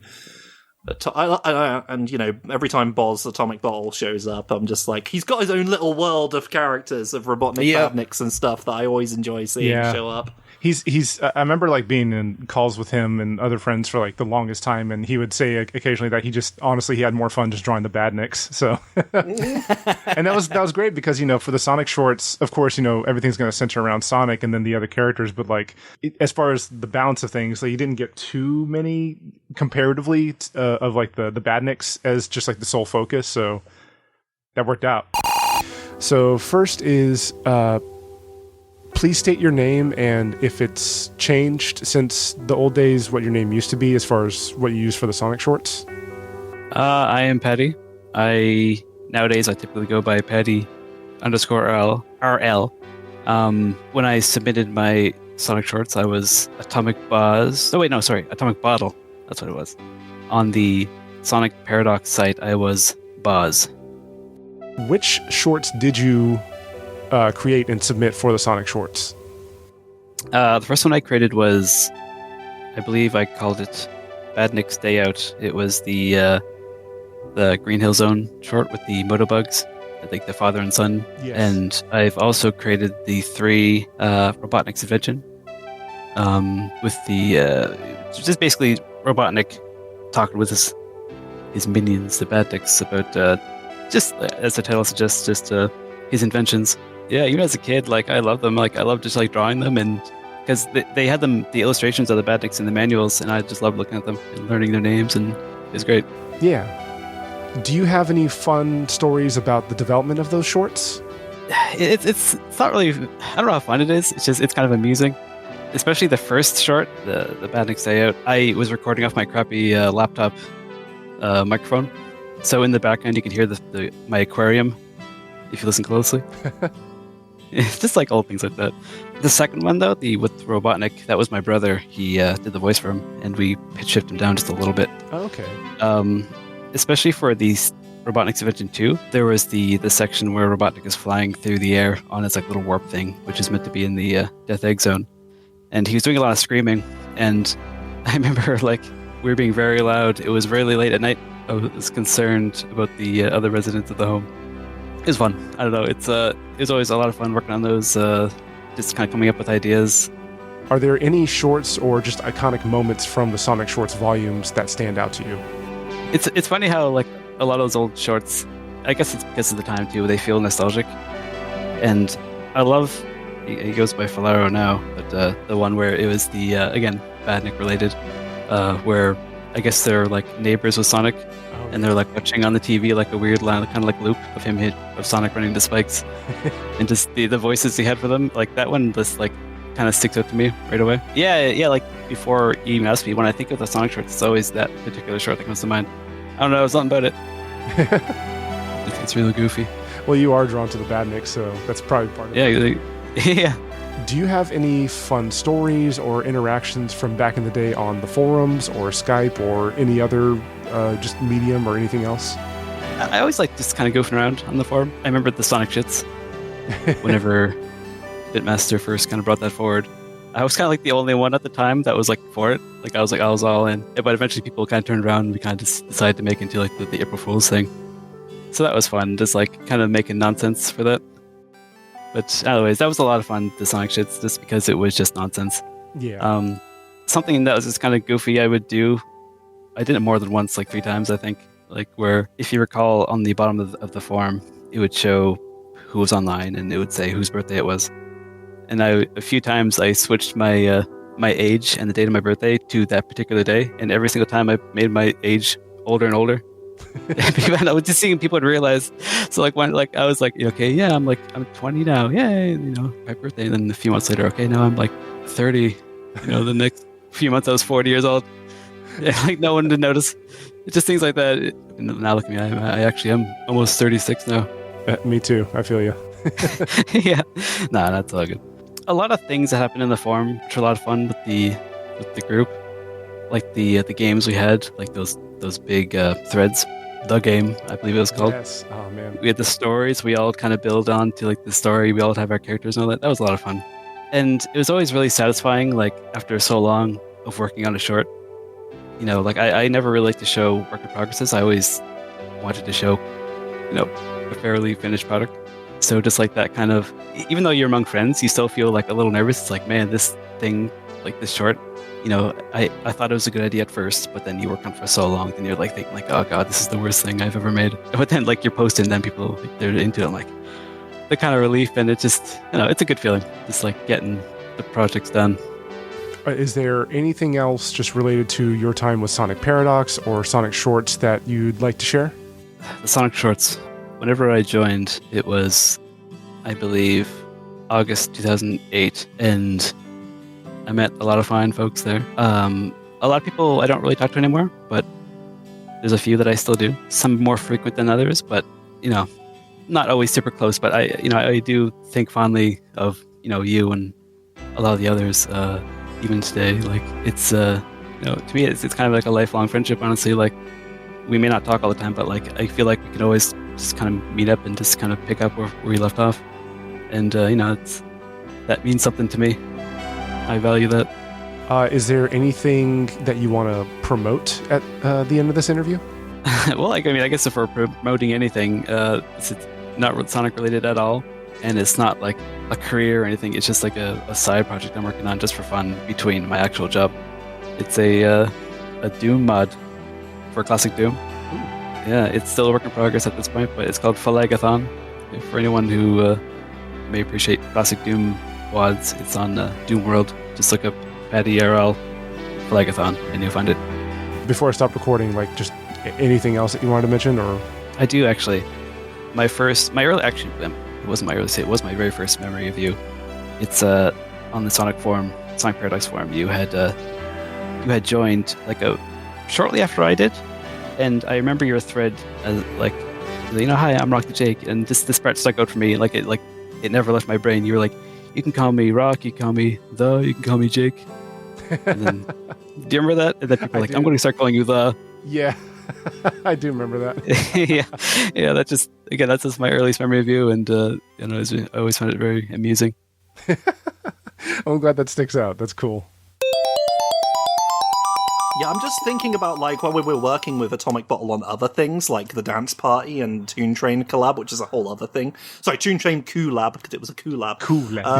And the thing what Atomic Bottle liked to do was little creepy guys, little weirdos. Yeah. So of course he liked drawing the little badniks and stuff.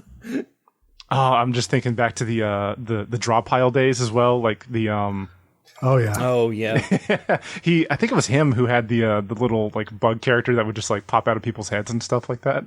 Gold bug, I think. There's a lot of shorts in this volume that would end up sticking around as either running gags or just things that repeated ad nauseum, like the Knuckles ownage joke. Yes, I was just saying that is so lovingly animated too. I love it. I love that because it's such a beautifully animated bit, and I was like, I remember that, that's fun. And then Scott Falco's short ends, and it happens again. I'm like, wait a minute, I forgot that. He actually redid that bit. Just invading the short, I like that. This is also, the short volume where maybe the most used running joke on this podcast first originated. Right, I was going to say. Yes. Michelle Short by Insecta. They're yellow. Fighting gloves. They're yellow. One of these days, we're going to have to go back through every podcast episode and count the number of times we make the "they're yellow" joke. Oh Lord! Oh shit! This is when Jackie showed up. Actually, Jackie's short was in this one. Yeah, I love Jackie's tails. That was a lot of fun. It's funny because the Sonic shorts is how I met Jackie, which is the weirdest thing. If it wasn't for this collab, who knows how my life would have gone. And it resulted in this short where I think it was you playing. Yeah, you played Sonic, and was that Courtney? I think so. Playing Tails, doing the sex noises near the end by accident. I wasn't going to say it, but he was panting because he was tired. That's all it was. So, please state your name, and if it's changed from back in the early Sonic Shorts and Sonic Paradox days, what your name used to be. Well, I'm Mystic Pyro Freak. I think I was still going by Mystic Pyro Freak even back then. If anything, maybe Mystic Fire. Funny enough, Mystic Pyro Freak was a joke name my brother gave me when we were just kind of clowning on each other. His name was El Mullet, so I called him the Spanish Mullet, and he's like, whatever, Mystical Pyro Freak, and I'm like, that's my name. From what you recollect, which shorts were you a part of for the Sonic Shorts volumes? Oh my god, where do I begin? So, I think I made my official debut in Volume 3. I was an old man, actually. Welcome to this cast call. Your name, please. I was Jet the Hawk in another one, funny enough, but for a lot of them I did various female characters, a lot of Amy, some Blaze, I think. Or at the very least I used a Blaze voice for something, even if it was a background character. And Tails for a few as well. So, especially from your particular view of being a voice actor for a lot of the shorts, do you have any fun stories or just neat moments about the development of any of the shorts that you were in? I know about one that could have been but never was. If you remember Neo Saipo's short, the one with Sad AM Robotnik destroying the 4Kids office. Oh, yes. He was planning to do another short, and I was going to be Tails, but unfortunately, things just didn't play out. But trying to think of other funny things. I mean, I feel like I really got my foot in the door thanks to Falero, but we really hit it off. I mean, I remember that, according to him, wasn't it it was during Mobius Strip. He says I was one of the first Sonic Paradox girls, and I'm like, really? But looking back, I guess, yeah, I was one of the first most active. I'm sure there were plenty because, wait, what am I talking about? There's no girls on the internet. I kid, seriously, but I'm sure there were a lot of people on there. Like, not everyone's that open to revealing their gender right off the bat if they even identify as anything, so. And back then, we definitely needed, active female voice actors so that we didn't just have a bunch of dudes doing girl voices. But dudes doing girl voices is funny. It is funny, but it's nice to have authenticity, too. Did working on the shorts influence your career or job path at all? To be honest, I do voice acting more like as a hobby. There were maybe like 1 or 2 projects where I went pro. The major one being Final Fantasy VII Machine Abridged, where I voiced Yuffie. Are there, just within the breadth of the Sonic Shorts volumes, are there any shorts or just iconic moments that really stand out to you to this day? The aforementioned Neo Saipo short is hilarious. I keep going, it's like a vocal stem these days. Anything Falero made is great. And I'm not just saying that to kiss Falero's butt, but he is also the reason I have a fiancé now. Funny enough, what really I remember more of the Sonic shits. And we talked about that in the podcast, so if you want to go over that, feel free.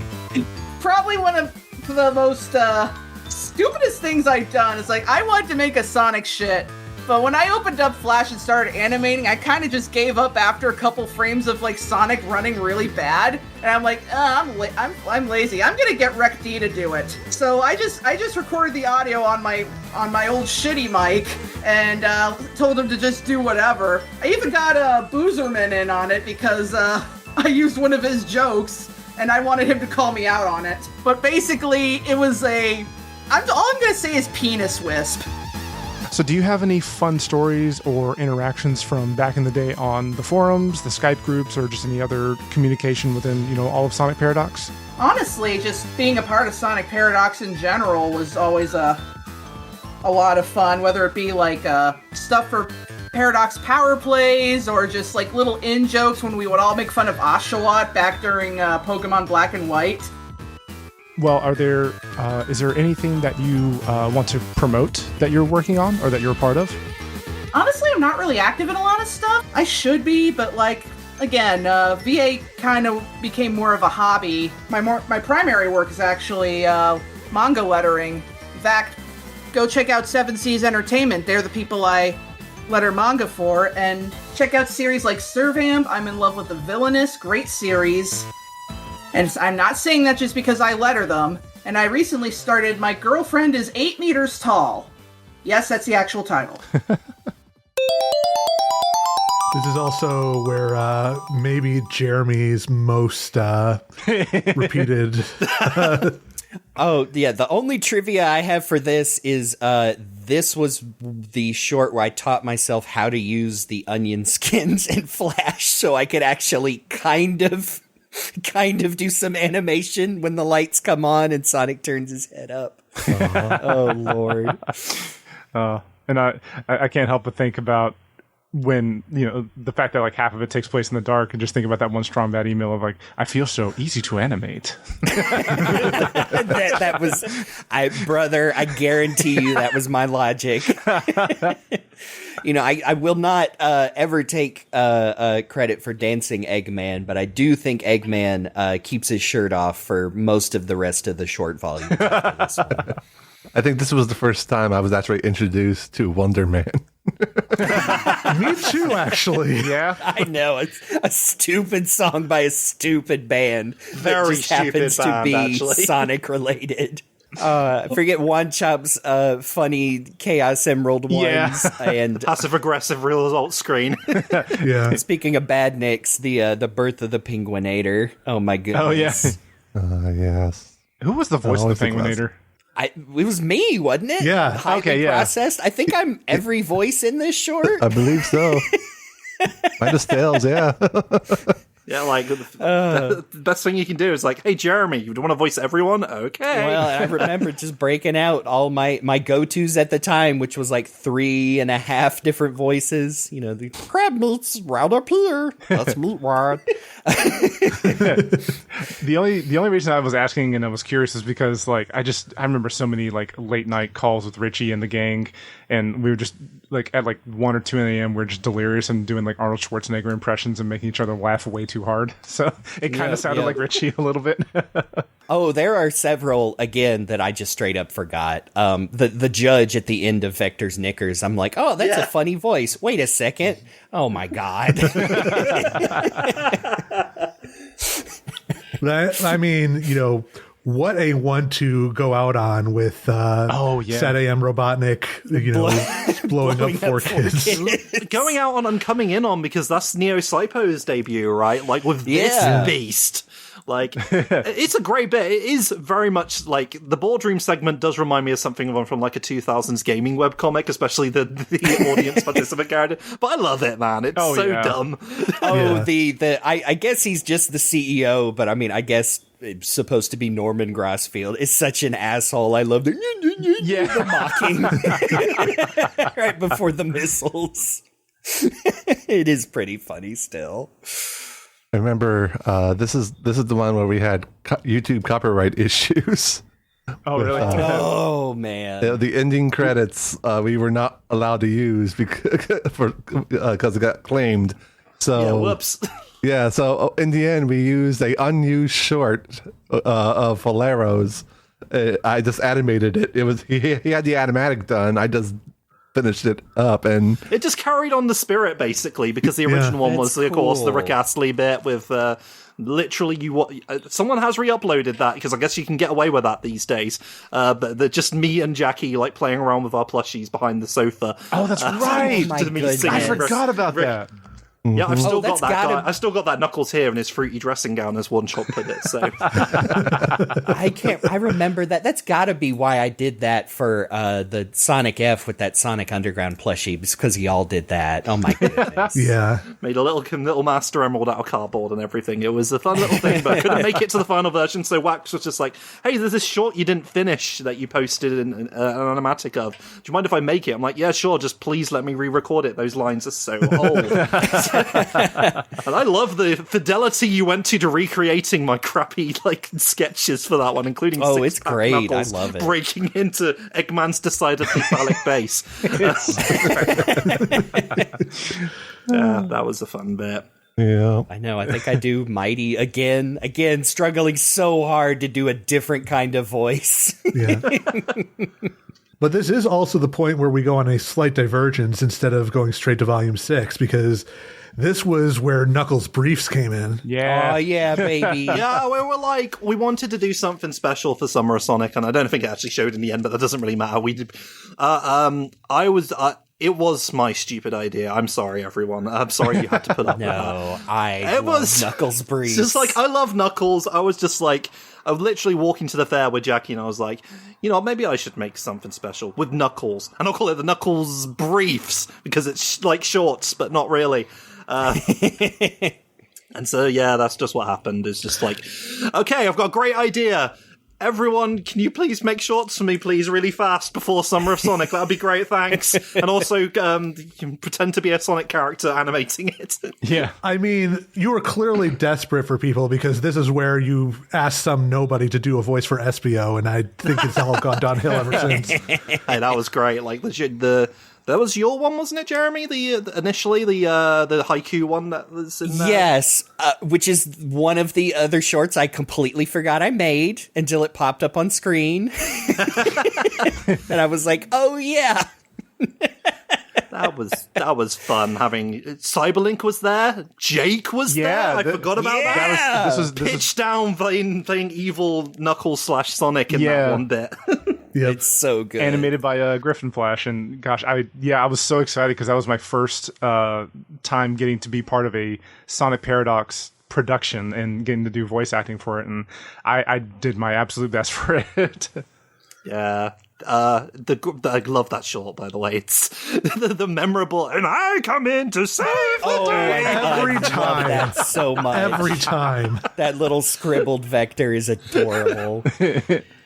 He's been showing up in the shorts ever since. The Griffin Flash's legacy is that little guy. This is another one that took me off guard because I remember, again, it was either a forum message or like a quick email for when the this version went up on YouTube, because I think the original intro says, it either says Summer of Sonic It says Newgrounds. Yeah. And somebody asked me, like, hey, Game Buddy, can you do just a drop-in so we can, edit this beginning? And it's just me going, youtube.com. Yeah. Honestly inspired. For that bit that me and Jackie animated together, God, I cannot imagine having that sort of energy again to actually work on the same Flash file to make a little animation to introduce the segment. Oh, do we know who animated the shadow segment of Sonic just continuously mooning Knuckles? That's comic, right? Yeah, that was comic. Okay, yeah, I'm pretty sure. It's very funny. Dude, I got to open this can of hash. Yeah, I was going to say, there's so many gags like that. You know, without Knuckles, there is no eating. That was going to be a whole short. Like, I think they had Bitmaster had an idea for that. I was like, I want to do. Where's this going to go? Fuck it. Everyone's dead. That was the one that absolutely knocked me from the without Knuckles, there is no E. Please state your name, and if it's changed, what did your name used to be when you were doing creations and submitting things for the Sonic Shorts? Okay, so I went by Bitmaster, and I have retired that name, but now I'm just George Wagner. So which shorts did you do for the Sonic Shorts? My first one showed up in Volume 3. That was the short with Knuckles having a crazy idea for like a video game or something, and it's a Devil May Cry with Shadow's face on it, that one. I did the one where Sonic spins too fast and pukes. Forget the third one right now, but the finale one I did I think I did that like pretty close to like when I started college.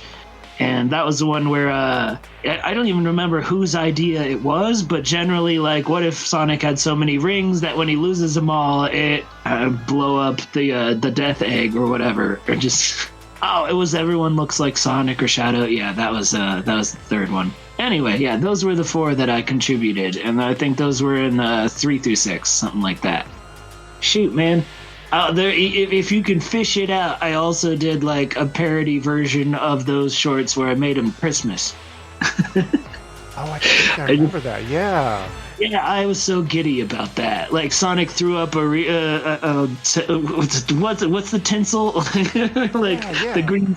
The garland. The garland, yeah, and that last one with the rings was an animation accomplishment. I didn't do a lot of frame by frame animation. I did a lot of cheating, but that one I was actually tried to make it a thing.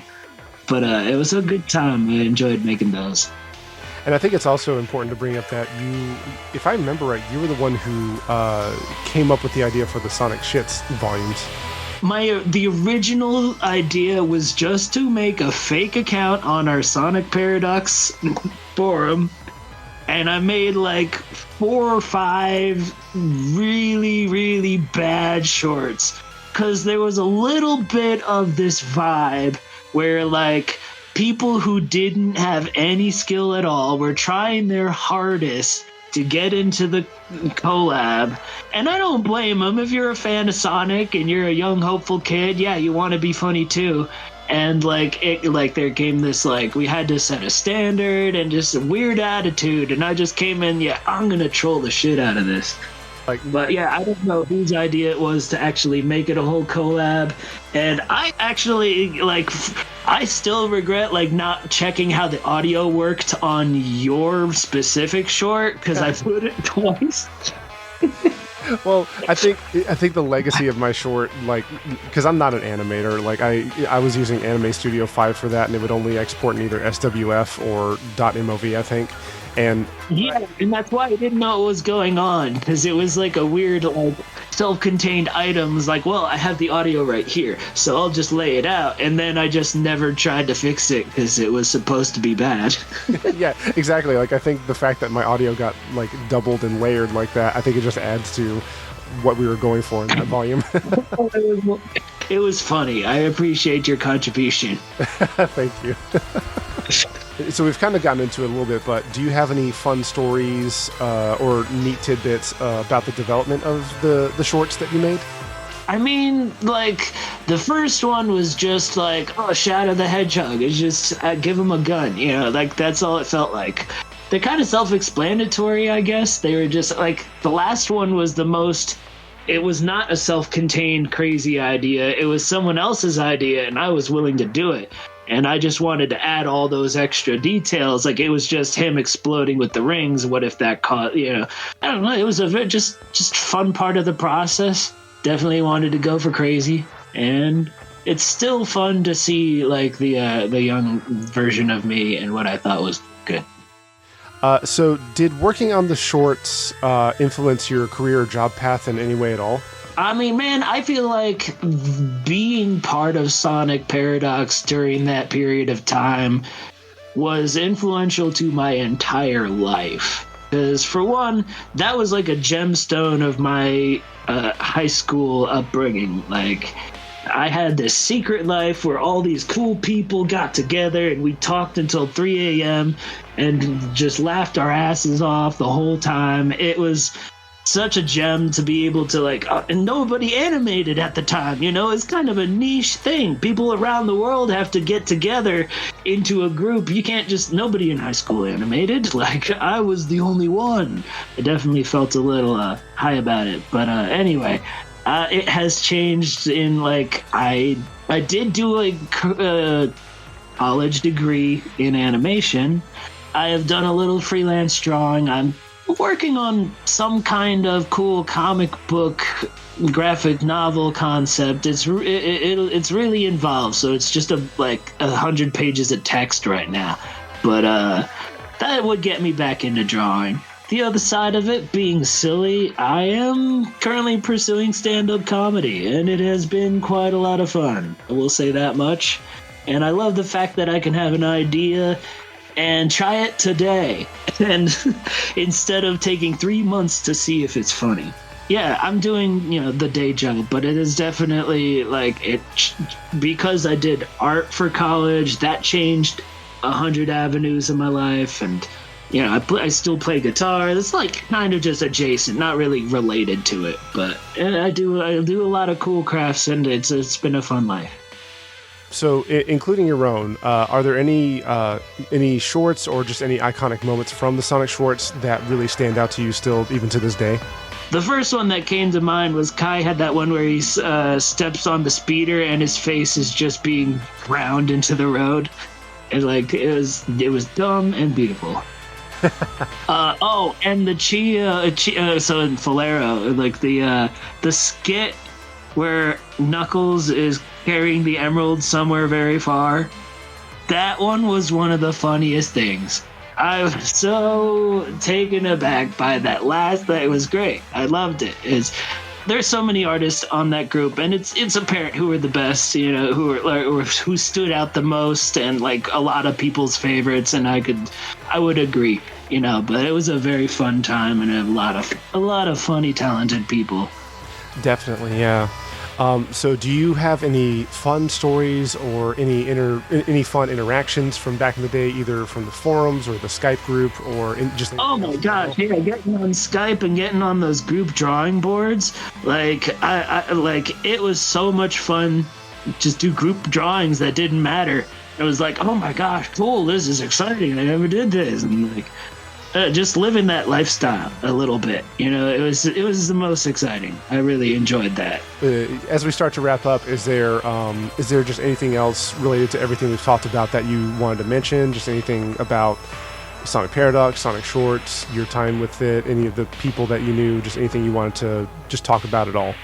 I feel like how I might be remembered is like probably more lovingly than I remember myself, because I picture my old self as very elitist and high and mighty, and I was trying to be a good guy, but I definitely thought full of myself, you know. And like growing up life, and especially going on the stage and putting a microphone to hear your voice, you definitely get humbled. And but as a whole, man, like I only have loving memories of Sonic Paradox, and there's probably 20 to 30 people that I'd be delighted to meet in person. And I was just so lucky to be part of that, because my animation skills were not super up to snuff, but I knew some Sonic lore. He's an easy character to draw along with all his pals. And to have a team of people to not only like give you advice and help you make it, but like you have a team of voice actors, people who are specifically good at certain characters. That was beautiful.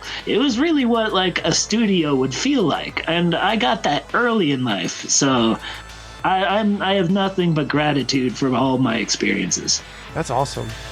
Is there anything that, I mean, so you've talked about some of the stuff you do now. Is there anything at all that you want to like very specifically promote? I mean, I don't have a lot of things specifically, but you can check out all my socials, Insta, I guess Facebook, Salty Soup Stock. That's my thing. Dendrex, Dendrex. That will be whatever my solo music is. I'm in a band that I just joined last year, and I sing for it. We'll be called Yard Crashers. If we're worth anything, we'll be that name when we succeed. Cool. Keep your ears out, maybe. Nothing to really brag about yet. I'm decent at the art. I have a website you can look up. It's georgewagner.com, and you will see my art. And yeah. So we talked about Sonic Shorts, we talked about the Sonic Shits, which, you know, was something that you kind of, in the beginning, had a mastermind creation for, and I confidently say that. But you also participated in the Knuckles briefs, which a lot of people also very much enjoyed. Yeah, and like, gosh, that was it was fun to like have a more like serious version of the previous project, and I was excited to like put my all into this, and I dropped my stylus pen on the tile and it broke, and it was bad timing because it was due soon that I get this done, and so I got the intro like, Sonic, I can't open this can of hash, and I had to put in, and then they died. That's all there was. That's hilarious. Yeah, I don't know if I had you guys do the entire dialogue recorded yet or not, but like I could only use the one line. That's really cool to know, because I think for the longest time a lot of us thought that was the original vision for the short, and then they all died.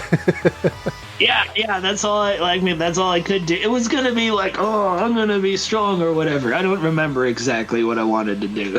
It was stupid though. That's hilarious. Happenstance, it worked out. Also, credit, while we were all goofing around, credit to the Wax for making an actual legitimate short in all of this and putting his whole ass into it. Like, holy crap. Knuckles with the strongest fly swatter in the universe. Yeah. That had to, be replaced in the YouTube version with the kazoo version of Space Odyssey. That's I believe Celeste on the kazoo. Oh, that's hilarious. Yeah. Lots of great people really worked their asses off to make this. And unlike me, the person who actually organised it initially and had to rely on Wax to make it happen because I had to leave to go to London. Like, Wax, please, can you save my ass? Thanks. And so that's why we got this to even happen. I promise I'm saying this, I'm like shocked and pleasantly surprised. I don't think I remember how many times my Scrimblow Blimblow version of Heavy and Bomb shows up in other people's shorts. The most proud I am of that short is that all of the noises you hear were made by my mouth, even the sound effect of Knuckles gliding away with his intentionally peach arms. Why does Knuckles not love us? I'm looking at the credits right now, and I love that I'm just talented as Jake. Yeah. had not developed your brand yet. Not quite, yeah. The one chop one gets me, of course, too, because of Obey Knuckles. Swah, swah, swah at the end. Oh, man, the swah swah thing. See, kids, if you typed into Microsoft SAM, the built-in text-to-speech program on Windows, certain combinations of consonants, it sounded like a helicopter. This was just us taking the piss, really. Good thing we didn't do that again. Anyway, next on the docket. Uh-oh. Speaking of taking the piss. Yeah. April 1st, 2010. Oh, man. Woohoo! The first Sonic shorts in a while. Oh, never mind. It's something else. It's one we have to censor every time we talk about it. It's the Sonic shits. I might waive my censoring of the S word because it's a proper noun here. That'll be okay. Yeah. Just don't tell Tim Cook. I mean, I remember the Sonic shits were us just blowing off steam of like, man, just fuck it. We're going to make some mean, stupid stuff, making fun of, yeah, like you said, people would crash the forums and be like, I got a great fucking idea you idiots can make. And then you went, no, it's not very good. It's like, you jealous of me. Yeah. Yeah, exactly. And like the spirit of that is like evident right in the second short, where at the top of the screen it just says, "I saw tits on DeviantArt and wanted to make fan of it. Hope you lick it a lot." Only slightly exaggerated of real interactions we had. But literally, this started off immediately. It started with a Sonic showstopper. Heroes. Yeah. Oh my god. Okay, I don't know if we were gonna at the end do like, well, guys, after all of this, what's your favorite Sonic short? And my cop-out answer was gonna be Sonic Gyros from Sonic Shits, because it absolutely cracks me up every time. I laugh like an absolute doofus. Second favorite, most quoted thing from that, of course, is wires everywhere. Yes. Of course, our most quoted from this one is, Arms looking for Robotnik's bean feast. Of course. Yeah. Beans, let me lend you a hand or two. Yeah. There's none of your concern. I hope Robotnik is pleased with my acquisition. There's a shirt. I have failed. I failed. It's too good for Sonic shits. I'll tell you that for free. Exactly, yeah. We also got the Tails dog going, no. Yeah, that's another one that stuck around.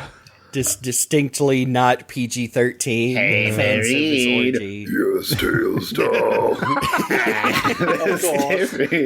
Me too. Again, was the style at the time. You couldn't make that these days. You probably shouldn't, actually.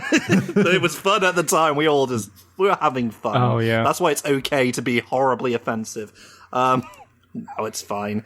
I can definitely say the only reason I even bothered making one for that was because I wanted to show everybody how I could scream for 40 seconds straight and not die. Stupid Super Saiyan 3, your mum. Yeah.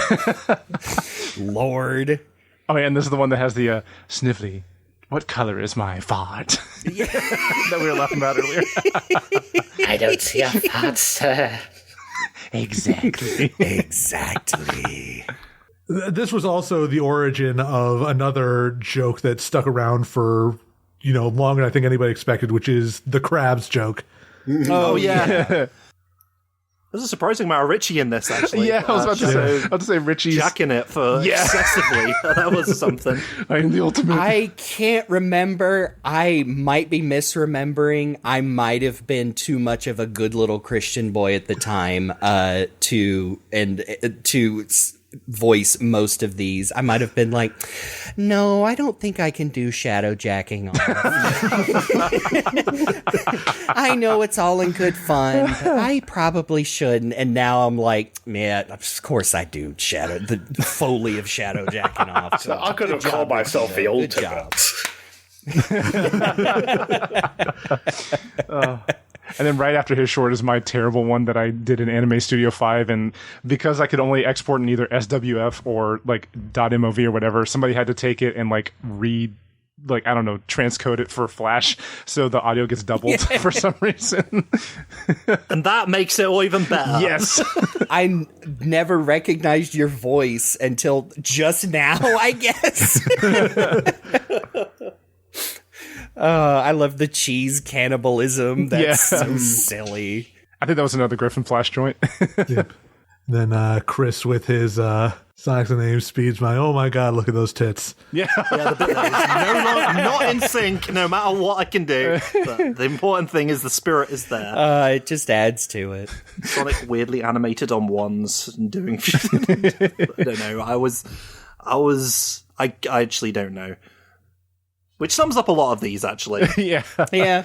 Again, completely forgot. I did another, the whole taking the piss out of my own emo short with Sonic and Shadow just vomiting on each other. I was like, oh yeah, I guess I did animate that.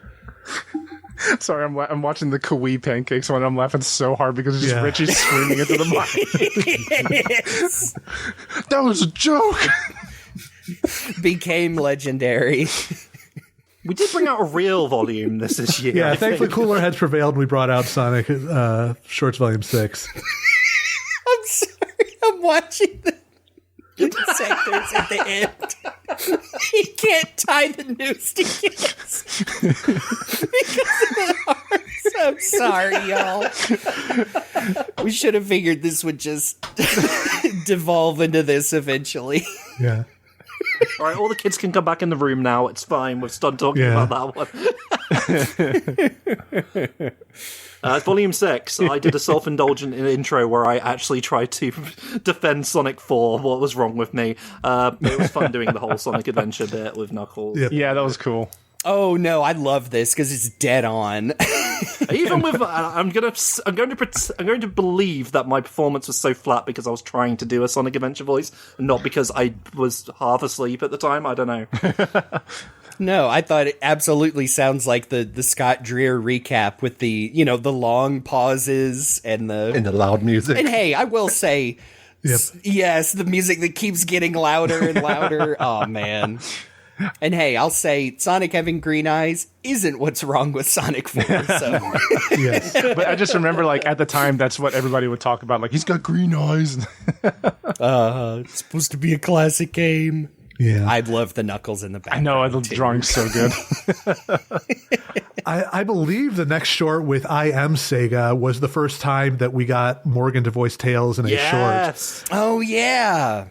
Because like they had already been doing it in F for some months now, but like finally that got was another one that series. Would get quoted back at me a lot, and I was like, oh yeah, I guess that one is kind of memorable.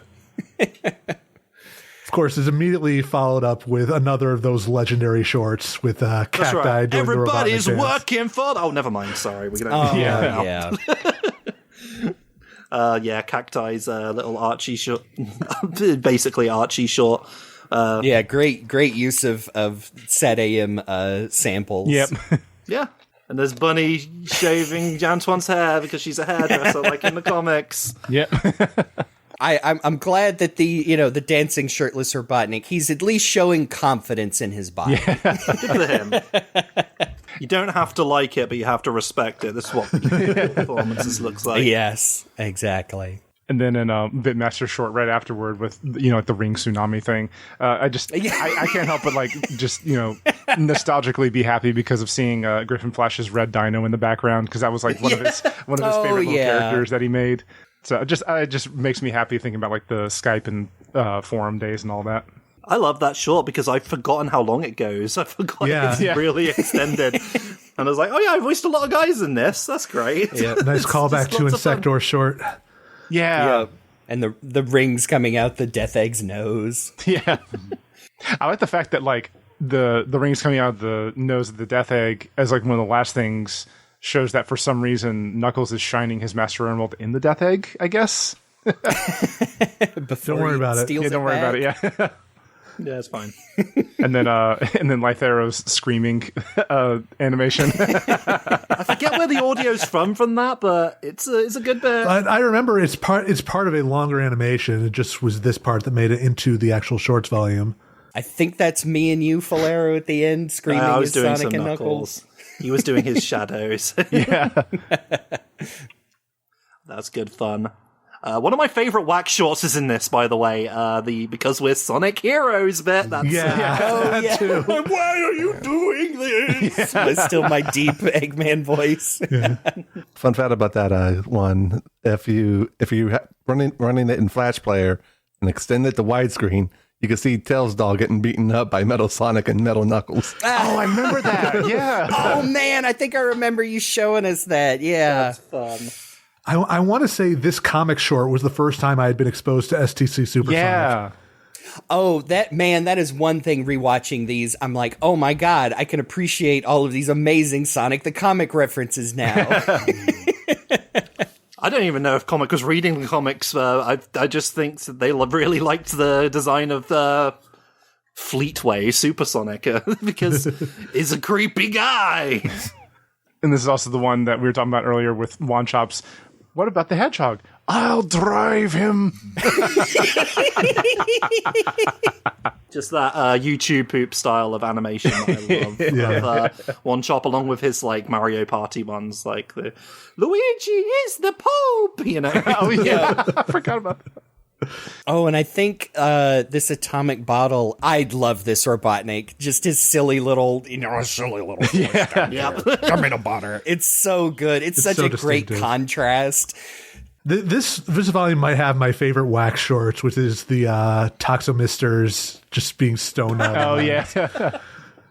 I do like how cheeky Gus short is with Sonic coming out of the helicopter, and there's 2 bounce pads, a mattress store, and then he just plants on the street. I like this that. one's fine because he's not running and crashing; he's falling and crashing. Yeah. So it makes shake up the formula. Yeah, I know. We pointed out the sucks balls that would become a running gag. I think Shadow and Silver also suck balls in graffiti. Yeah. In the background several times. Also, Wax, you were going to say something, right? I was going to mention that. Oh yeah. All right. Well, there you go. A good little detail. I remember the stasis short in here about the barrel having to go up and down. That's how I learned about that. I did not know about that for years until the short. I also didn't eat. Did you learn that that's how you beat the Barrel of Doom? Yes. Okay, because mine was the opposite, to where I didn't know the Barrel of Doom was a problem as people. Yeah, I remember you mentioned that. Until this short. I know that makes me sound like an asshole, but until I recorded Sonic for this, I was like, people had trouble with that? Oh, I had no idea. I'm Jeremy. I'm just too damn good at this game. Yeah. And now I own an official mug from Sega themselves that's the Barrel of Doom. and of course, like, what a note to go out on with Chakra X's How to Create Your Own Sonic Fan Character. Oh, it's good old Sonic. Don't you draw a goddamn thing. Chakra X probably had to deal with a lot of people asking him to draw his fan character all the time and was pissed. So go to hell, OC creators. I'm sick of your shit. It was very funny. I did once build Dr. Robotnik's secret underground volcano lab in space in Minecraft once. Creative mode's a hell of a thing. I mean, my favorite part of the Chakra X short is just the one part where the announcer's like doing like the squatting up and down thing, like getting closer to the screen. It's such a silly I love the live action lips that appear for one word. It's very mean-spirited, but it's towards fans, so I'm okay with it. Yeah. I think Chakra's definitely taking the piss out of themselves as well, and I think they earn it. It's fine. It's a great little short. I say short, it goes on for a while, but it's good. But then we jump to 2011 with Sonic Shorts Volume 7, the most complicated collab of all time. Yeah, the amount of talent brought together to put this one into one place, I'm really impressed. First we have the Wax, and then we have this other new upcoming promising talent called the Wax. And following that, So, all wax. this is kind of a fill-in. As I understand it, it's like a fill-in sort of volume to give the other animators some time as I get it. That's it's great though, because you're getting all this Wax quality. Not really a collab in the traditional sense, but it's a fun one. Yeah. This is my first official voice acting role for a shorts volume, and I still am super excited about that. The legacy of me voicing Old Man Owl. Oh, yes. I remember having to check the credits because I'm like, hey, wait a second. That sounds like, it was Jake's Old Man Owl. But how did this one come together, Wax? Because I feel, was this like a collection of shorts you were already working on and making, or is it just like, nope, I've got to throw all of my talent together in this one and make something new? If I remember correctly, it was I just kept on making one short after another, and it just kept on going and going, and then if I released everything as it was, with everyone else's shorts and my short, I would literally be half the volume. And that did. And I thought, you know what? I'll just put all these ones together in one small volume and just leave them like that. Yeah. Can't make up half the volume. I'm going to take up all of it. Gosh dang it! It's going to be all Wax all the time. Yeah. I do appreciate the fact that even though all the shorts are you in this volume, Wax, like for some of them the art style changes enough to like show your dynamic range and show that like you don't just draw Sonic one way, like there's different ways, and I just appreciate the variety in some of the shorts. Yes, because everybody loves a realistic vet to the crocodile. Yeah, oh my gosh, that was so I love good. that one. It's so good. So this is another one where I can actually remember recording some of them, and I really like the Metal Sonic having the existential crisis when he realizes he's oh my god, I'm a robot in my Metal Sonic filter at the time. I remember the Skydeck and Knuckles short. That one was supposed to actually be way longer. Like you would actually see the other characters that are on the ship at the time fall off the ship and everything. So the inspiration behind Old Man Owl in Sarah's dress. What? You don't think it looks cute? Don't you think I look cute?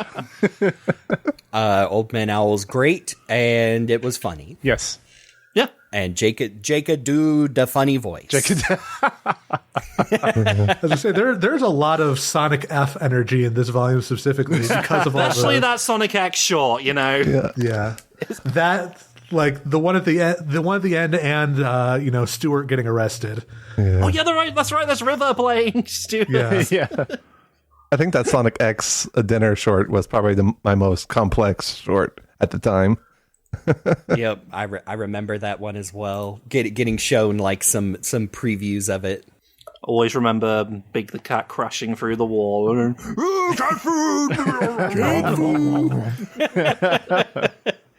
I think the only time I get to do Cream in Sonic shorts because I was doing it in Sonic F. Yeah, it was fun having that sort of consistency there. Yeah, but I was in there as the ant that attacked Knuckles. But this was like I said earlier. This was also the one where I was Tails doll in the hidden short, which was him chasing down Tails just to return a ring. Then we have the DJ Chow Rave. Yes, I love that. That was fun. What was always good. That's where I started using DJ Cheese as my avatar. So that's where it comes from. Oh, that kind of reminds me. Volume 6 also had some good credits. You did the great credits. The Burning Way Past Cool one that you did. Yeah, I that was so good. associate that with that song now. That unused SAT-AM theme. Got it juicy. I know. Like its own little time capsule when those songs were discovered. I remember discovering that song. It was like, why wasn't this used in anything? Yeah, it was one of the only good ones in that selection. Yeah. And then we got, I guess up next was Volume 8, or was there anything else? There was a few things in between. Both of the Sonic Heroes musicals were in there. Technically not Sonic shorts, but they are also, very important to SP's legacy. They're Sonic shorts adjacent, I think. Yeah. Yes. The only difference is we don't have Jeremy as Sonic because that required extended singing. So, which I cannot do. And in fact, I scrubbed out of Seaside Denied because I was asked to do the cheese rap, and I could not, for the life of me, do it with any kind of rhythm. So I had to bow out.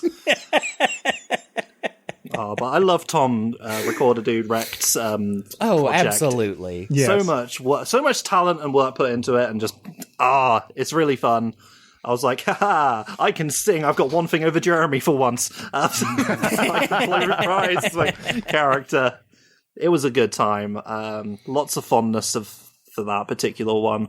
Please state your name, and if it's changed since the past, what your name used to be when you first got involved with Sonic Shorts. So I am Wrecked, or Wrecked D. My legal name is Thomas R. Hart Jr. Years ago, I used to go by Recorder Dude. I shortened it to Wrecked because I thought it sounded cooler. It does not, but it got huge, so here we are. I know that your path and your role in Sonic Paradox has been very interesting. What shorts were you involved with the Sonic Shorts? And then going further from that, you can talk about your roles in the musicals that you basically helped create. So my roles in actual release shorts, the big one is that I animated Bride Zone for Sonic Shorts Volume 8. I also voiced Sonic in quite a few shorts. I did the little pig in KaDoYuu's short in Volume 8, where Sonic sees it as a chili dog. And I think the main Sonic one I voiced was the super long butterfly effect one in Volume 9. But obviously outside of that, I've been doing the Heroes musical since 2012. There is now 3 released, hooray! I write them, I voice Sonic and Big the Cat in them, I voice direct the cast, I mix the audio, or at least I did. I think that the new stuff was added to Casino Calamity because it's been so long. But yeah, I handled most of the audio production on those, and then the animators just absolutely go wild with it. For both the Sonic Shorts and then the Heroes musicals, do you have any just fun stories or neat tidbits about the development of all of those? Oh boy. So Bride Zone, this is a story I tell sometimes. Bride Zone was not the short I intended to make for Sonic Shorts Volume 8. I intended to make a much longer and in-depth short based on the actual story of the video game Sonic Labyrinth for the Sega Game Gear, where Eggman, presumably sneaks into Sonic's house in the middle of the night and swaps his shoes with, the slowdown shoes. So I just thought, what's gonna happen if Sonic turns on the lights and he sees in the middle of the night Eggman grabbing his shoes? And that alone was enough for me to start developing a short. It was going pretty okay, but the short's deadline was getting close, and it was going to take a long time to get it over the finish line entirely. So I was streaming with a bunch of the Sonic Paradox guys. I believe RGX, Richie was there, Wax might have been there, and we're just talking about stupid little jokes while we're playing old Sonic games. And I think I hit Bridge Zone in Sonic 1 for either Game Gear or Master System. I'm like, oh, what if it's Bride Zone and he gets hit by a bunch of Amy's? And and everyone started laughing. And I'm like, wait, you guys think that's funny? They're like, yeah, man, that's funny. So I'm like, okay. So within a day, I had a super rough draft for a Bride Zone short. It still had some things that needed to be fixed. It was still a little rough at the start. But within a week, I took that stupid stream joke to a fully finished Sonic Shorts animation that was accepted for the volume. I'm really glad I did. As for Heroes, there are way, way too many stories about them because they're such long projects and they've run over so many years. I think some of the most interesting things that happen with the Heroes musicals are just the way that a lot of the jokes would come about. I would be either in a call with, Wax, or we'd just be texting, and we just get these laundry lists of stupid jokes that might work for a video, and I would adapt them into lyrics because I had gotten sort of higher up in Sonic Paradox to begin with because of my lyrical covers that I posted to the forums back then. So we need something to fill while Sonic Shorts 8's still cooking. Let's have that lyrics guy cook some lyrics and do a little cartoon with them. So while I do write all the lyrics, probably at least a solid third, if not half of the jokes in those videos are actually Wax's. And it's been a really fun tradition that way to figure out which ones fit, which ones don't, and just make it into a big, silly piece. In terms of recent stuff that's been interesting with Casino Calamity, I basically hadn't touched the script or the video for all 12 of those years. One tragic thing had happened that I knew of a few years back where 2 entire minutes of finished animation for the originally intended ending for Casino Calamity was lost. So I figured that it would just have like some sort of simple credit sequence or whatever, and that the team would do something.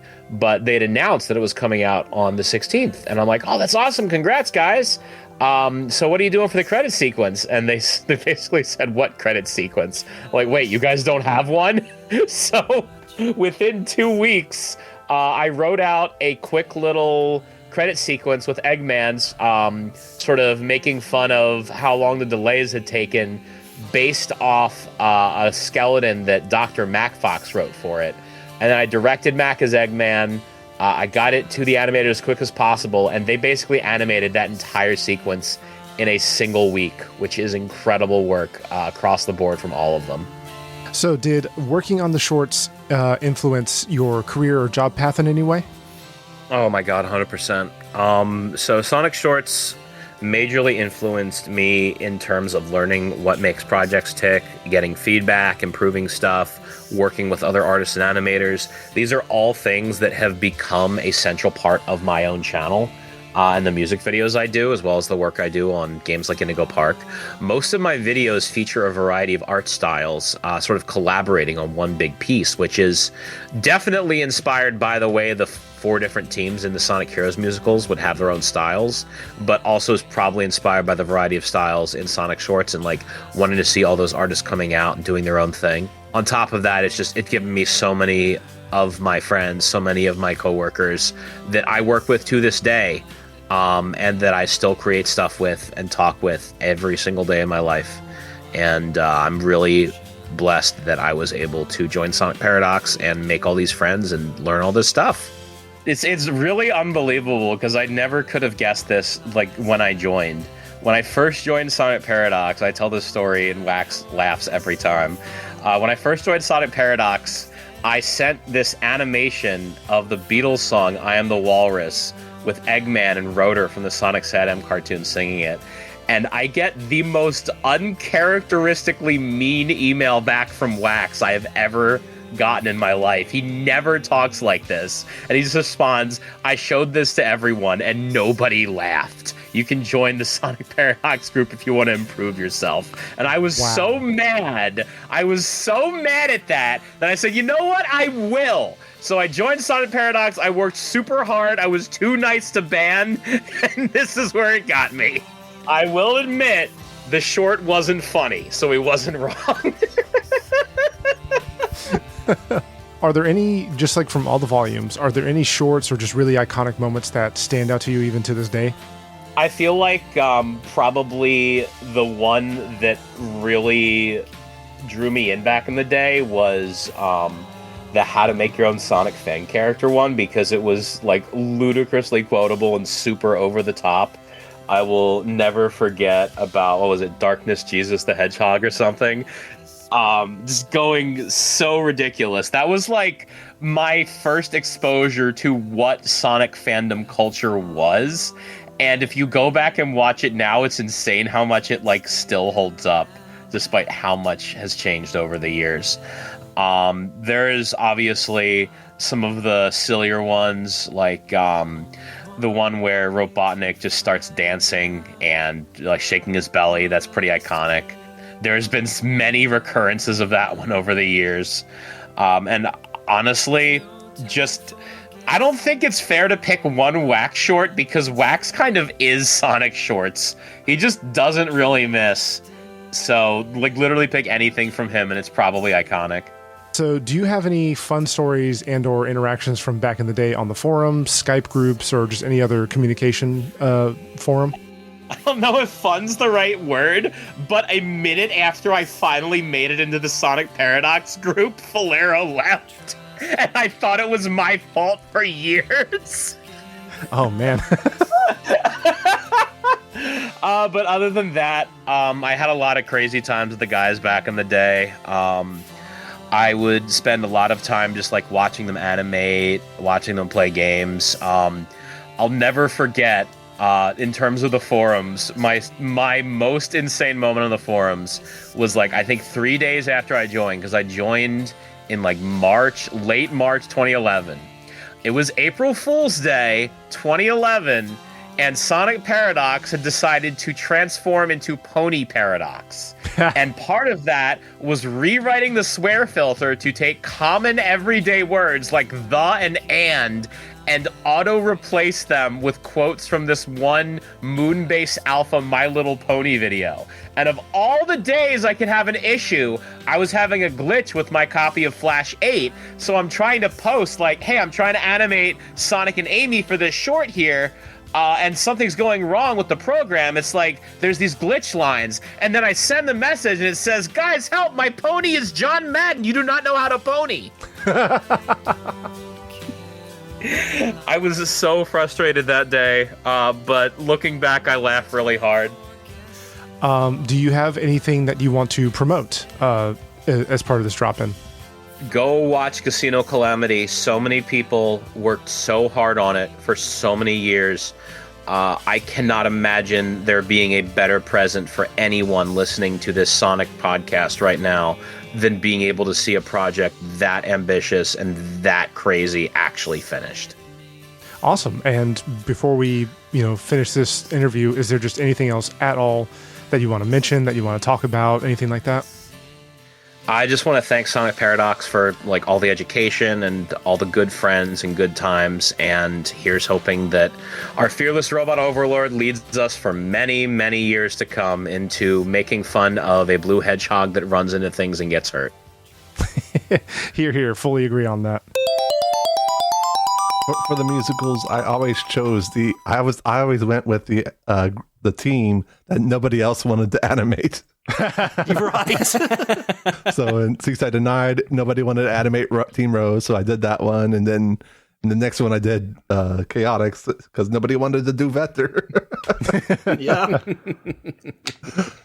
Casino Calamity has a date now. That's what's the important. Yes. Oh my gosh, yes. You're right.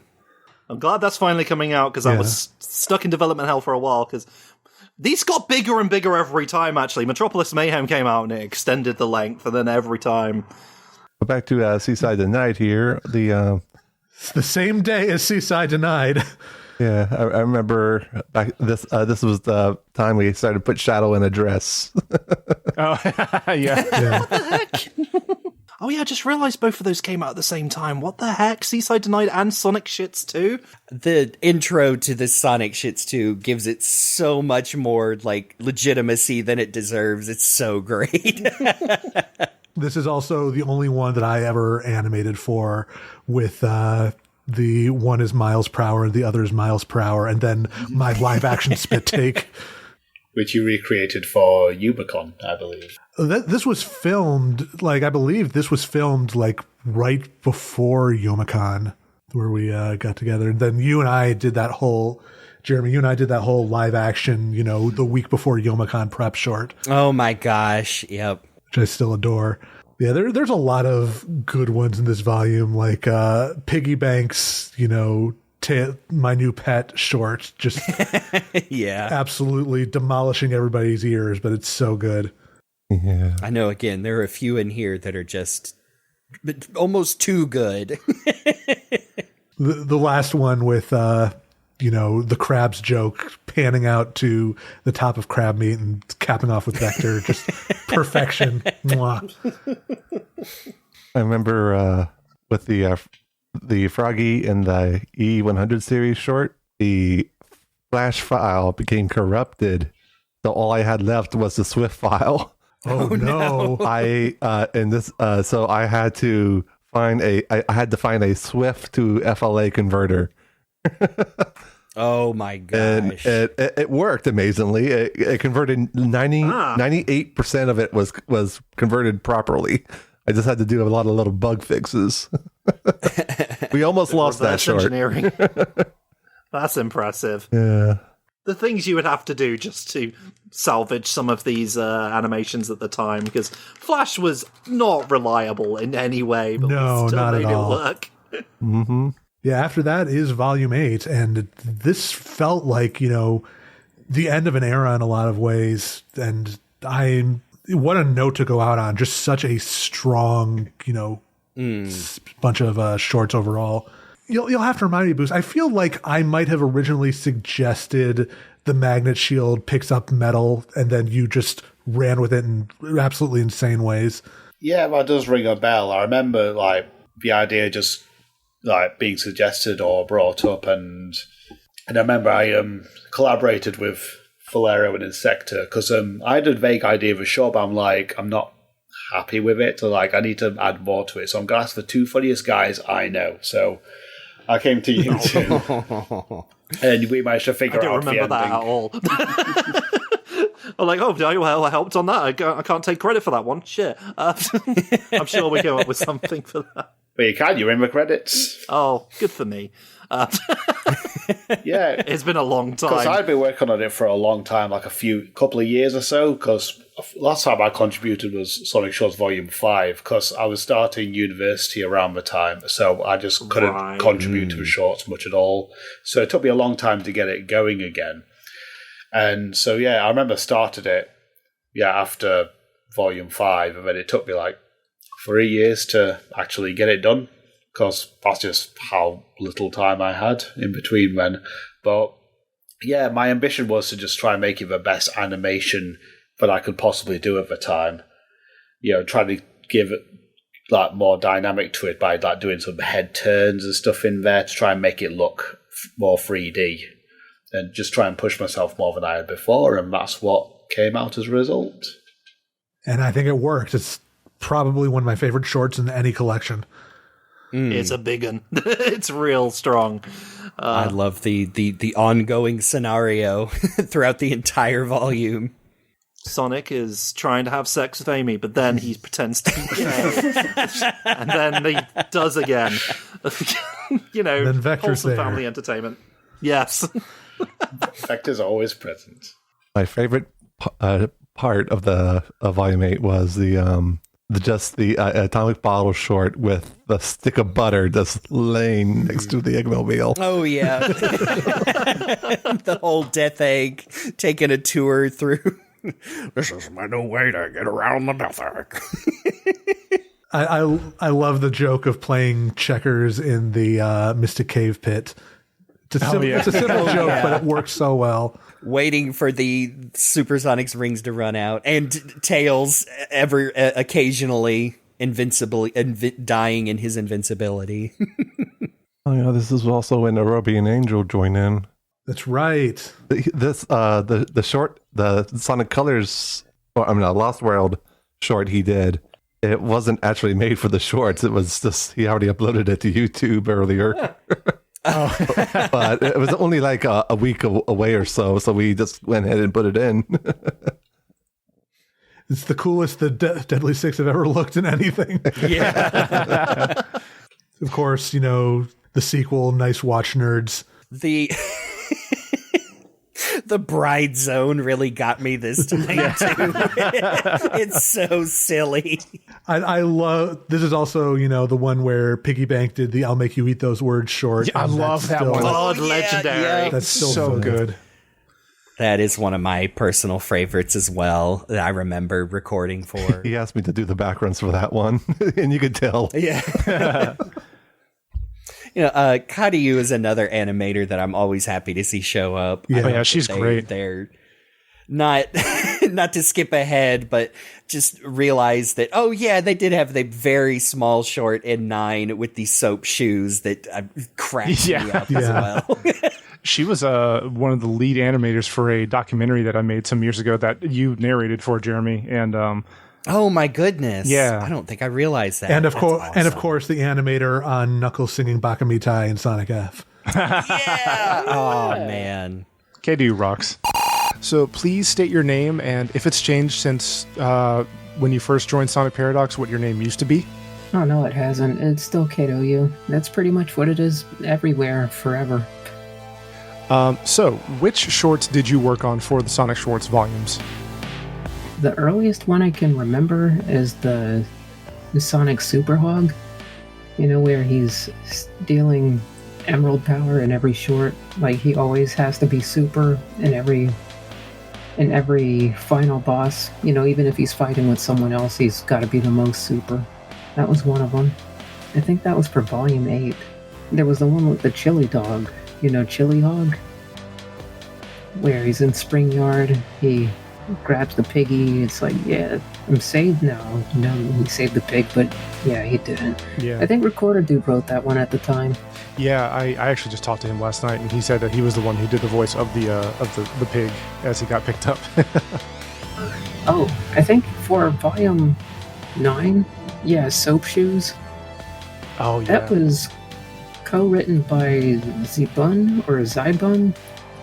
He's written some of the more funny jokes that I've had to work on, like the hilariously bad puns. I love those. Like, and more recently, the Everybody's Soup, which is, I think, one of my favorites from Volume 10. When I read that off, I was like, this is so stupid, it's funny. I ran it by the Wax and a few others, and they were like, this is so bad, you gotta do it. But bad in a good way. Oh, yeah. And that was one of my favorites. And, you know, then most recently, there was Casino Calamity. I did a small clip of Team Dark in that. There was a whole entire credits segment that I had been working on for CC, Casino Calamity. But unexpectedly, my hard drive just stopped working one day. I go to bring the pen to the tablet, and the screen's not doing anything. And I'm thinking, maybe if I turn off Windows, turn it on again, try the basic strat first, everything will be alright. But nothing happened. And so, you know, I was wiping partitions, rewriting them, going through all the different things you could possibly do to fix a hard drive, but no, it was gone. And I didn't back it up anywhere. No, I did back it up on external, but the external broke the same day.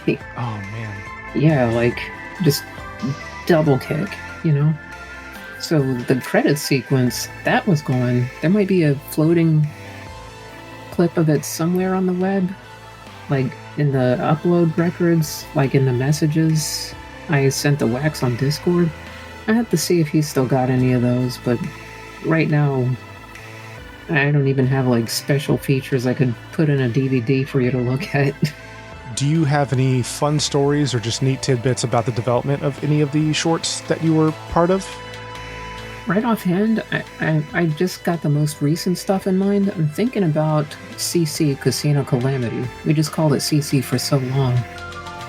There was the clip for Team Dark where they're at the Carnival Night Boss. I remember thinking that even though they were all drunk and stupid in this part, I wanted to make sure that when Shadow falls into Rouge that they don't make any sudden movements that's like, oh, this guy's obviously hurt. I wanted to make sure that Rouge sat him down like slowly, not holding him up and then dropping him from like almost standing. And the reason I had that in mind was that I'm thinking of it from like, what if I watched it when I was 7, you know? I would probably get with my siblings and copy the cartoon. So I'm like, if I know kids are watching it, I wouldn't want to make it in such a way that they would hurt themselves copying off of it. And I appreciate what the other animators did for it too. A lot of them came in last minute and really carried the production, I'd say. Did working on the shorts influence your career or job path in any way? In a way, I think it had. It was a lot of good practice for animating, but I also got actual work animating shorts for different channels after that, so I think the experience there did help. In the breadth and width of the Sonic Shorts volumes in general, are there any shorts, including your own, or iconic moments that really stand out to you even to this day? Obviously, one of them is the Chip and Dale Eggman. That recurring joke. I remember when Cacti was first working on that, we were doing the live streams on the website. There was the stream widget at the bottom of the page. I think we were watching it through that. He was referencing the Saturday Night Live Chris Farley sketch. I think one of my favorites looking at the channel was the interview with Cream the... Not Cream the Rabbit, who was it? Honey the Cat. For SPTV News. That was one of the funniest ones. I regularly go back and repeat that one. Where it's her interview with Blaze the Cat, I like a lot of the older volumes. I came in around volume 5, but my attention was set on Sonic Paradox when I was just online looking for Sonic, and I see these cartoons. I see this collab on Newgrounds, and I look into it, and I'm like, I need to join this forum. I want to watch more of these. I want to know more about it. And then before too long, I'm making stuff on it. So that was nice.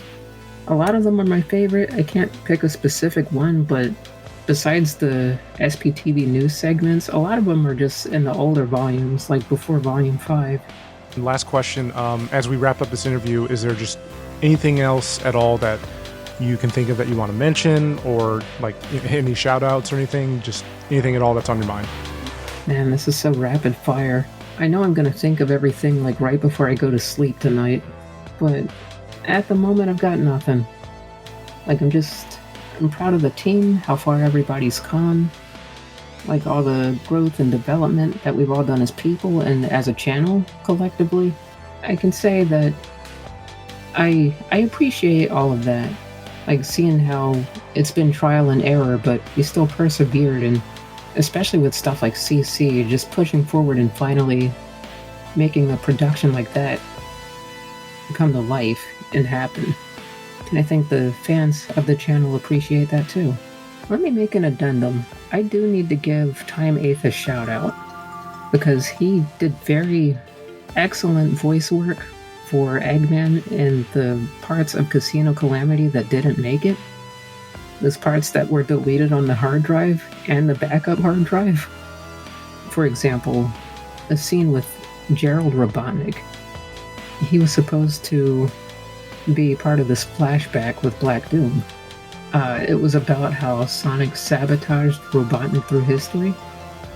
Gerald Robotnik is unveiling this secret project, the Black Doom. He pulls back the curtain to look at the capsule and he's like, "Behold!" Not in those exact words. But Black Doom's disappointment, he's like, "This isn't some kind of monstrous alien warrior. What is this? It looks like a hedgehog."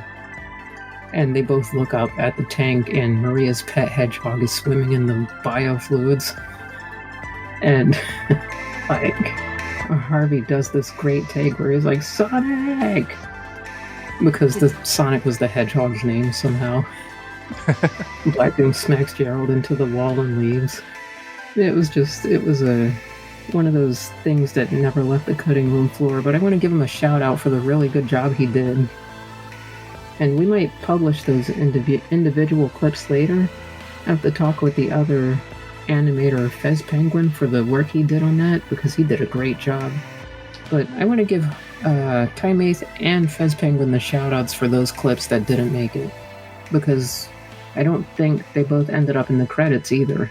Maybe they did, I don't remember that closely, but yeah, there's that. Yeah, and then there's the one that you and Jax did, Chris, of Sonic getting killed by the extra life box. Oh yeah, I did a little bit of that. I just fished out my old flash file of the first short I ever did. I love that. Crying Robotnik. I love that you great brought that callback. Do you know the inspiration for that was literally we were watching Cyber Shell playing Sonic 2, and there's just this bit where he's like, "I'm just going to show you this cool trick. You jump up here and you hit this extra life box, and then boom." So I just died by an extra life box, the most ironic death ever. That's fine. That's great. So we're like, "Holy shit, we can make a whole thing of that." We also got Cacti's again with the dancing Eggman. The watch, Yeah, that one. When the copyright hit us, we had to replace it with the song, and I just replaced it with Mega Man X music. It's not even a love song. So, can you please state your name and if it changed since the old SP days, what your name used to be? It has not changed one bit. My username has been Hieifireshadow since I was about 13. And it has not changed ever since. And here we are. I'm 34 now. Hello. As a voice actor, which shorts did you get to work on for the Sonic shorts? Oh my lord. There were a handful. The two that I remember very much so in my head were the one that Cacti made with the watch, where Eggman calls Sonic and Tails on the watch, and he's dancing in the background, and Tails is like, what are you looking at? And then he just starts like dancing like a madman in the background, and everybody's been using that as a meme online for years. And then there was one other one that I remember was the one where Tails is singing to Cosmo. He's like holding her up as a plant, and he's singing a Frank Sinatra song to her. I don't remember the context of that really either. There was just like, there was a lot of various stuff I was in, but it was just Tails stuff. I think there was one where I was eating a cookie or something. There was one of Piggy Bank shorts, I think. There were a lot. It was just a lot of Tails stuff that people would just come to me and be like, "Hey, you want to do a Tails thing?" And I was like, "Okay." And then I would do the thing, and then I would forget about it, and months later it would show up and be like, "That's me." That was how it would function, and then I'd be like, "Oh, hey, I'm in that thing. Cool. I forgot." So it was a lot of that kind of thing. I've done that to so many people, like at conventions and stuff. I'm like, "Hey, did you see that thing? Do you remember that thing you watched when you were a kid?" "Yeah." "Surprise, it was me." And the look on their face, they're like, "No way!" I'm like, I love that. It's so fun. Do you have any like fun stories about the development of any of the shorts that you were a part of? The one that I really remember, so when I was recording this one, I went really hard into the game, and I straight up was like, okay, so I need to find some cookies to chew on during this. So when I was doing this line where I was supposed to be chewing on something, I don't think Piggy Bank actually thought that I was actually going to be chewing on something, but I went and I found cookies, straight up cookies, to chew on during this. Found out afterwards that they were extremely stale as I was eating them. It was disgusting. But I kept the recording anyway, and this, what ended up in the short was that. So it's me eating stale cookies during that, and that's probably the best thing that I have out of everything, because everything that I did was filmed by myself, but that's the thing that I remember the most. It's the stale cookies from that short. I remember the taste years later. It tasted horrible. I remember. Folks, Hieifireshadow suffers for the craft. I do. They were chocolate chip cookies too, because I don't remember like why. I do remember telling Nick that. I was like, "Dude, I suffered for this. I ate some stale cookies for this, so you better put that noise in," and he did. So I was so excited about it. Did working on the shorts influence your career or job path in any way? Yes, it did. So because of working on the Sonic shorts, I actually was able to start working on more paid projects. And now I'm going to be in a video game, so that's pretty darn cool. Okay, so within like the just entirety of the Sonic shorts, and this also includes the spin-offs like Knuckles Briefs, Vector's Knickers, and even the Sonic shits. Those are... Are there any shorts or just iconic moments that stand out to you even to this day? The ones that come to mind specifically, I don't know why this one specifically. It just kind of does, because like there's not even any words in it. But it's the one where Sonic and Tails are, I think they're underwater, and I think Ash might have animated this actually. They're underwater, they're in the spikes, and they're playing like chess or something, and eventually one of them just dies because of the time up or something. Oh yeah. So do you remember the one I'm talking about? Yeah, it's I think it's either from the game Sonic 2 or Sonic 3, but it's Super Sonic and Tails are playing like chess or checkers in the spike pit in like the Mystic Cave Zone or something like that. Yes. And it's the really long one that like if you're Super Sonic, you just have to like wait out the time because you can't jump out. Yes. But then like Tails' invincibility like gives out and he dies, and so Super Sonic is sitting there waiting. And he's just like, just like heaves the biggest sigh, and then the next one comes on. It's like that. There's no words in it, but like the execution of it was so good. I remember like cackling at that the first time I saw it because we had been talking about it in the chat. Like, I remember like the whole quote unquote script for it when people had been writing it. And then when it came out, and it was so funny. I'm like, how can you execute something like that in animation? And we were just kids. We did an amazing job. It was incredible. It was so good. We were so talented as children. We did such a good job. Comedic timing was amazing. So do you have any fun stories or interactions from back in the day on like the forums or Skype or any other like communication things? And I would include like the big meetup at Youmacon as well in this. So let me sit down and have a 45-minute conversation. No, I won't do that. Oh my gosh. The things that I miss are just us sitting and talking for hours into the like 2 or 3 in the morning, just talking about nothing or watching stupid stuff. Like, it didn't even, like, there's no specific memories that stick out in my head, just us sitting up and talking to each other. It didn't even matter who it was. It was just like, it would have been you, it would have been Luke, it would have been Charles, it would have been everybody. Like, everybody would just show up and pop out, and it didn't matter who it was, and we would stay up late and just talk to each other, and it was the best. It was amazing. I just love being able to sit there and talk to everybody and hang out and do whatever. We could all be doing God knows what, and just sitting there talking to each other, hanging out, and it was the best. And that's kind of what Youmacon was like, but on like steroids. It was amazing because we all got to hang out with each other like in person. It was crazy, and everyone was there. Everyone you could ever think of was there. Like, wonder, I still have that picture on my Facebook profile. I know you know that because we're still friends on Facebook. Yeah. But I said I would never take that off my Facebook, and it's still my header picture. So, God, there was like 40 of us there, I feel like. It was crazy. I remember one of the things that stands out in my head, because there was a lot of rough stuff that went on at that convention, but there was a lot of really good stuff that went on at that convention too. And the thing that I remember most is, I forget who all was at this. I went out to get drinks with, I think it was White Sonic and a couple other people.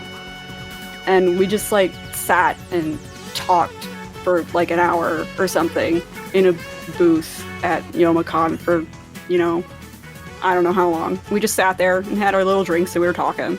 But it was the same thing. It was literally just us sitting there talking for like an hour. And it was great because it was in person. It was just even better than normal. So I just miss the times when we just got to sit there and talk to each other. I love doing this. I love like just us having this time to talk, because it feels like the old days, and I'm gonna start crying. Oh my god. It was incredible. It was amazing, and I miss with every piece of my being how amazing it felt to just have like a family there to come home to every day, and it was just amazing. I miss it. Is there anything that you want to promote in this drop-in? Indigo Park Chapter 2 is coming out in 2026. I don't know when, but it is coming out this year. You might find a little birdie in it, and it might or might not be named Chip, and it might or might not be voiced by Hieifireshadow. But yeah, it'll be my first published, credited, actual like appearance in a published work, which is insane. After like 15 years of doing what I like to call off-brand voice acting work. So that's really exciting. And I'm hoping that once it comes out, I will get a lot more traction. And yeah, so please, once it comes out, please play it, and please spread the word. And as we wrap up this interview, is there just anything else related to Sonic Paradox or the Sonic Shorts just that comes to mind just off the top of your head that you want to mention? I still have that really old business card. Me too. It's hanging up right in front of me right now. I actually have it, like this little billboard looking thing of like just random stuff, but I still got it right there. And it's got the, what is that? That one was from, I think it was from Seaside Denied. Yeah. The little, Team Sonic thing that Ash drew on it. And I think it was the ones that we were handing out at Youmacon. But yeah, it's right there. I get to see it every day, and it makes me happy. I don't know. I'm very nostalgic about everything, and I miss everyone. And I know that a lot of the older members are going to hear this. And once you hear it, please come and bother me, because I am weird and I don't like to contact people. So please contact me.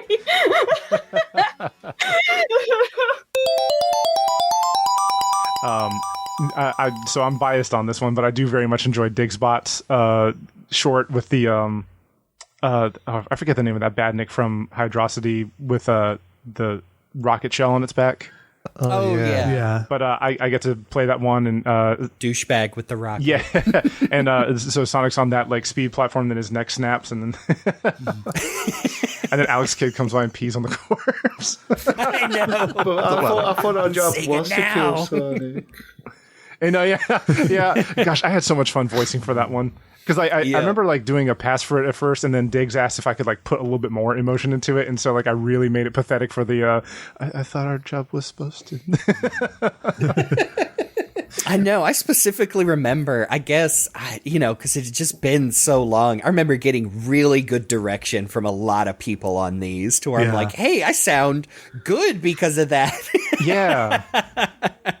Also, Chris, I do have to give you your flowers on the Knuckles carrying the Master Emerald sword, because holy crap, that's so my good. favorite. That's my final shot I ever did. I went too hard. It was, I don't know why. I just like wanted to put in as many jokes as I could into that one. So. And just an excuse to draw lots of Mega Drive levels, because, you know me, that's how I am. Yeah. The golem from Sandopolis is my favorite. I was always 1 foot behind him. I love it. I like how Big was burning inside the pumpkin hill.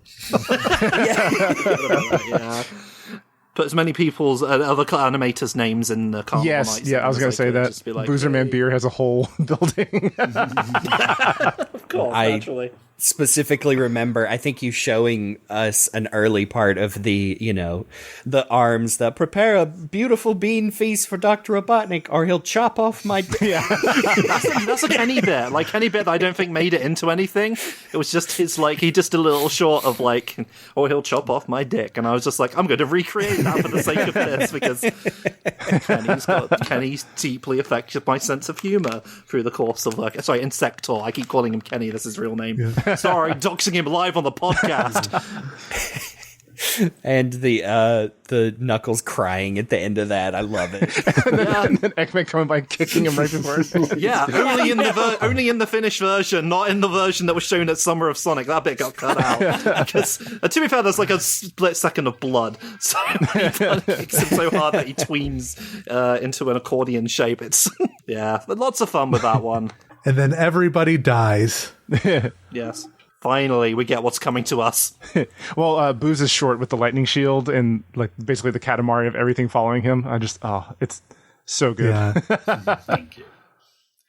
Yeah, me and Comic collaborated on that because we were trying to figure out how to end it, and I think Comic had an idea of how to end it, and I had what if we did this as well? And we kind of came together to create a little collaboration for that whole ending scene to sort of give the Sonic short a bit of a kind of sign off. I know at the time this was this is gonna be it for now. Yeah. It was great because Boozerman worked with Comic, and all of a sudden it was and now it's going to be really violent. I want Yay, murder.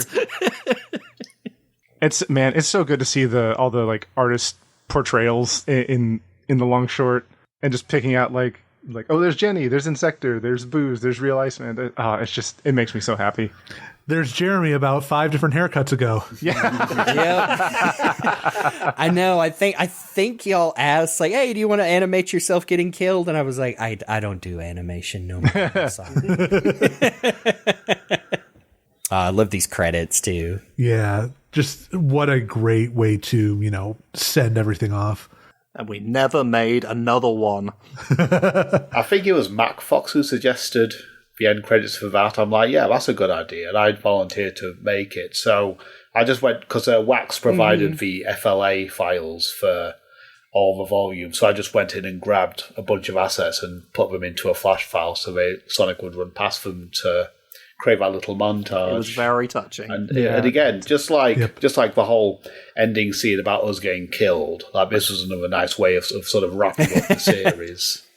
Yep, nice little homage to the 8-bit Game Gear games, which I have, again, a much bigger appreciation for now.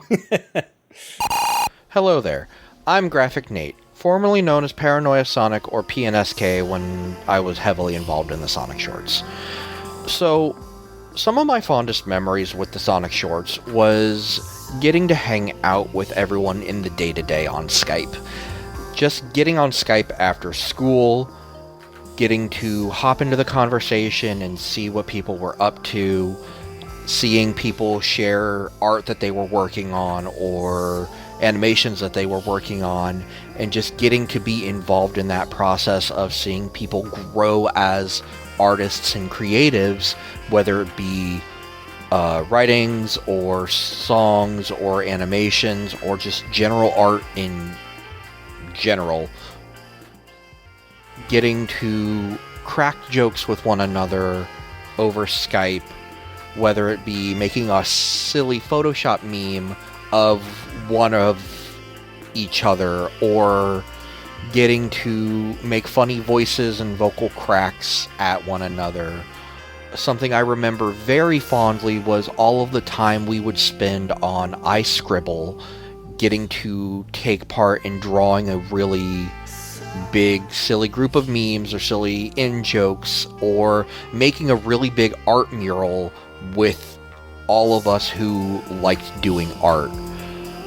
Something that will always be forever in my heart heavily is YumaCon 2013, where 30 of us from around the world finally said, you know what, we're going to meet up for the very first time, and some of us flew across the world. I drove up from Florida to Michigan and picked up 3 other members of Sonic Paradox along the way, and got to go to a convention stateside and just meet all these people that I had known for years, and a lot of it felt natural camaraderie and just natural joy for one another.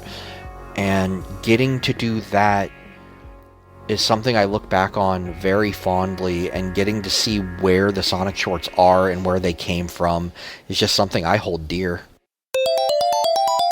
So, Booze, I noticed in this credit sequence, like, there are some assets that are just, out there in the world that Sonic's running in, but then there's also some that are in, like, TV monitors. Was there a reason for that? Like, would some of them not cooperate or something like that? Because, they would clip. Some stuff I wanted Sonic running past, and, like, some scenes I wanted to put in, but if I just pasted them in as they were, it wouldn't make contextual sense. So I thought, to give them like a bit of like context so I can show them without it seeming out of place, I just put them on monitors instead.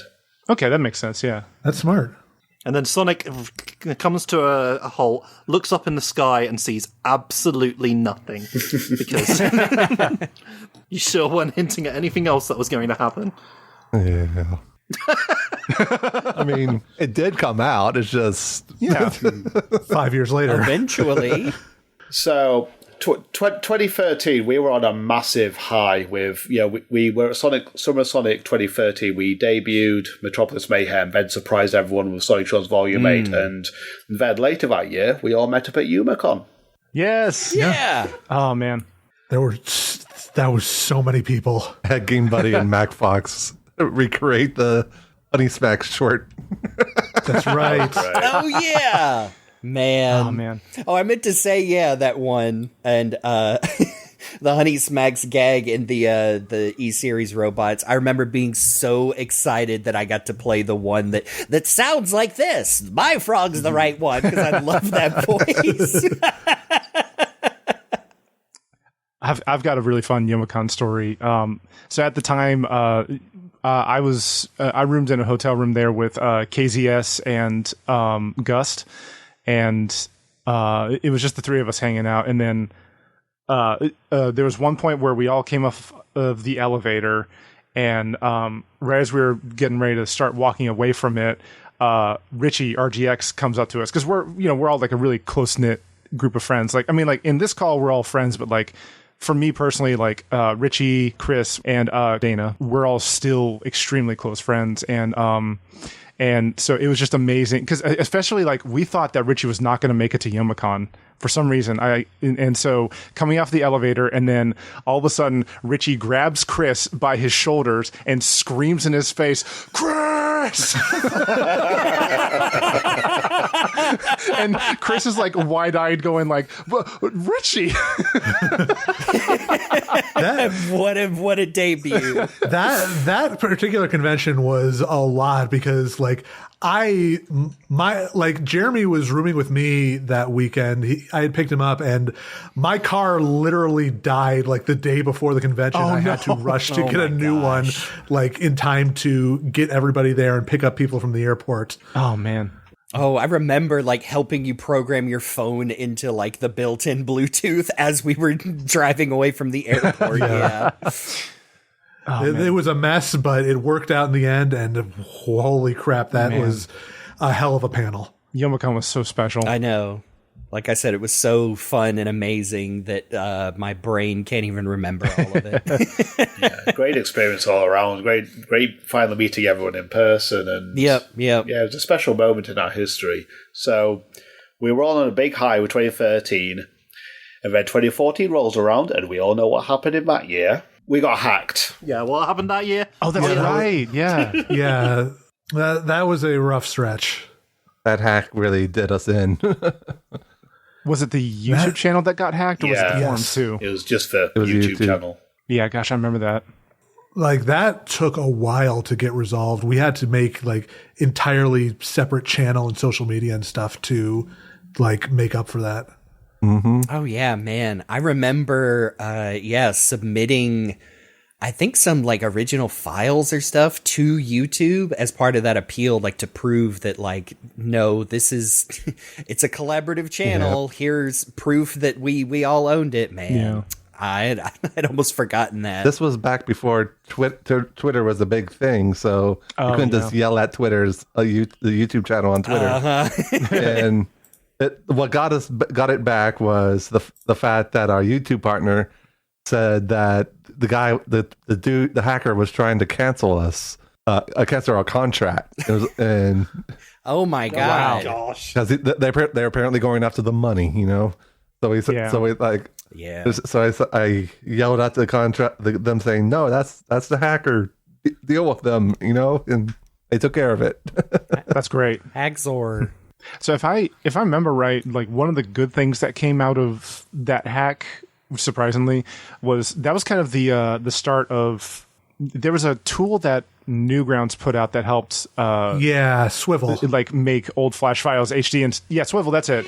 And so that was kind of the start of like making the Sonic Shorts HD, right? Mm-hmm. Yeah. So at least, you know, it was a good impetus to, you know, update that stuff for the modern day. But when we did eventually get the channel back, that's when the Robotnik Shorts volume came out, which some of them had already been made. Like, I know we premiered a couple of them at the Youmacon panel years before, but that was just like a fun little mini project to celebrate getting the channel back. Yeah. I've forgotten what was on that. I was like rewatching, like, a bunch of different Robotnik style shorts. I wonder what different styles I'm going to see today. And it's all Aqua Teen Hunger Force. I love it. Why wouldn't it? It was funny, man. Yeah. And then follow that up another 2 years later with Vector's Knickers, which was such a novel idea for a collab of, you know, everybody using these clips from Shadow the Hedgehog and mixing in Booz's vector animation into every short. Like, that's such a fun idea. So many innuendos from one crocodile.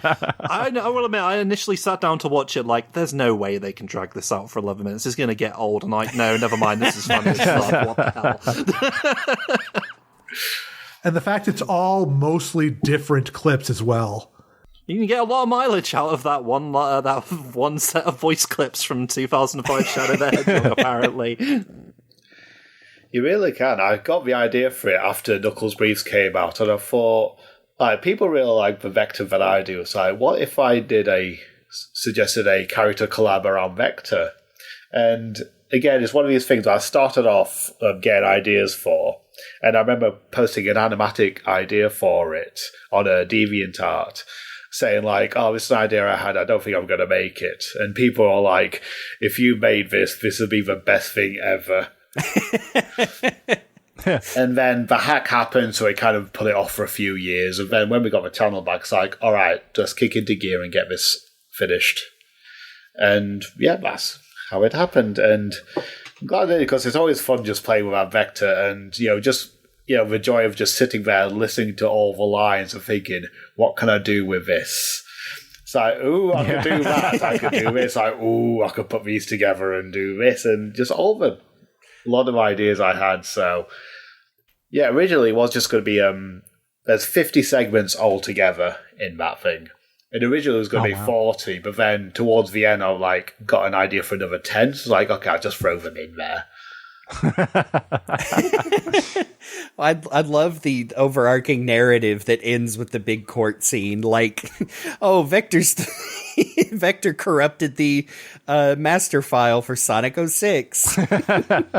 Vector's the one that tried to revive Sonic Underground. Although I think one of my favorites is, just because of the random character poll, is Piggy Bank with Honey and Tiara Boobowski getting creeped on from Vector in their pile of teddy bears.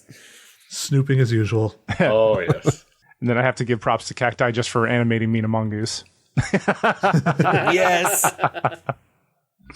Yeah, he threw that music track together as well. That wasn't an existing song. He threw that together himself. Oh, that's awesome. Oh, wow. And yeah, with the court scene, originally when I was working on it, I had no idea how I was going to end the collaboration. I thought, I'll think of something later, I'll write a short and figure out how to end it. And then when I got Jeremy to send me his Sonic voice lines for the Sonic and Amy segment, at the end of his recording, he voiced himself doing like a random little throwaway thing where he says, and now Sonic the Hedgehog is about to make some sexes.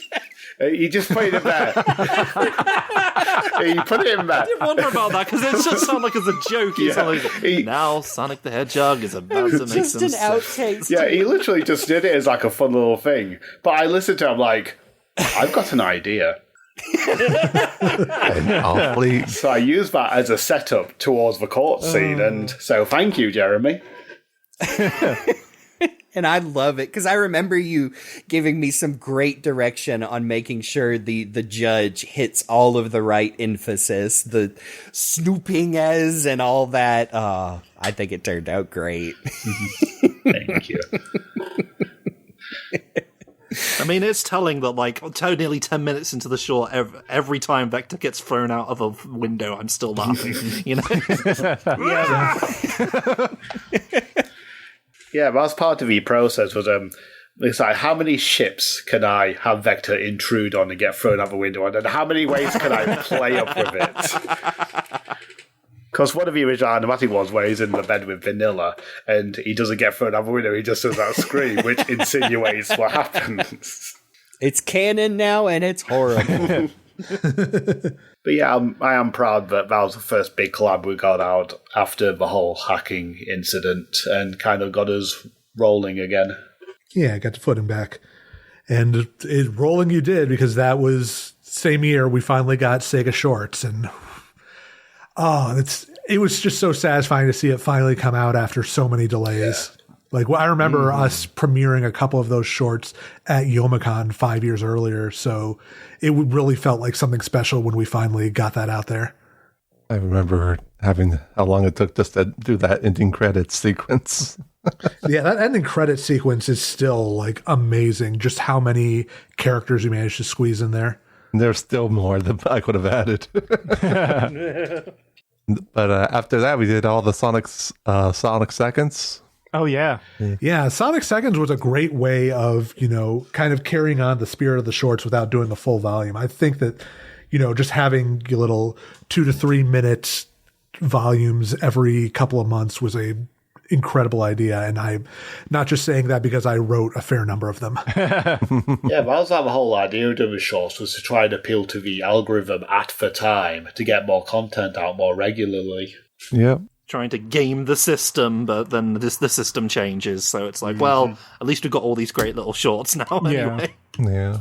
And this is also when Sonic Legacy started to become a thing. That's true, yeah. Oh, that's right. I remember being in some of those very early talks about Legacy, and even the project before that sort of morphed into, like, it's still super cool seeing how far that thing has come, and just, how much people have latched onto it. Mm-hmm. And there was also the Sonic Mania map. Yeah, that's right. There was a Sonic Mania map. There was the SP News. There were a lot of different projects in between. Oh, yeah. Yeah, because RGP admins directed that, and RGP originally came in doing the Vectors Knickers, like doing 1 or 2 segments on that, and that's how he got his foot in the door with us. Yeah, it was because of that Mania map that he convinced me to get the next volume going. He was willing to help project lead because that was the biggest issue I was having. I couldn't really do it as good as I used to, RGP really helped out there. Yeah, and it really showed, because when, Volume 9 came out in June of 2024, almost 10 years after Volume 8, like, what a return. Like, I forgot how long and how many shorts that thing had. 40 minutes, like, holy crap. It is funny to me that you're just like, hey, so we're making a new Sonic Shorts. Does anybody want to contribute? Oh God, there's so many. All right, everyone grew up with this. So, yeah, I saw like so many people were like posting on social media. I've been watching Sonic Shorts since I was a kid, and it's an honor to be involved. I'm like, oh man, that ages me so well, but it's really touching at the same time. Yeah, here's where I'll just copy and paste all of the stuff I've already said about how when I first sat down to watch the whole thing, just like I said, just a swelling sense of pride, and the fact that so many of these animators were excited to contribute, and I grew up with these Sonic shorts. Oh my goodness. Oh my goodness gracious. It's also one of those things where it's like, if you just jump straight from Volume 8 to Volume 9, there is so much more Sonic media that was being pulled from the subject matter and everything. So it's like, you're jumping straight from Volume 8 in 2013, where Lost World's the new thing, to now we have shorts about Frontiers and Shadow Generations and Sonic Prime. And it's like, it all feels very surreal. Yeah. So one of the things I wanted to bring up was that, we talked about it already, but like for a while, Sonic Shorts Volume 8 was going to be the last one.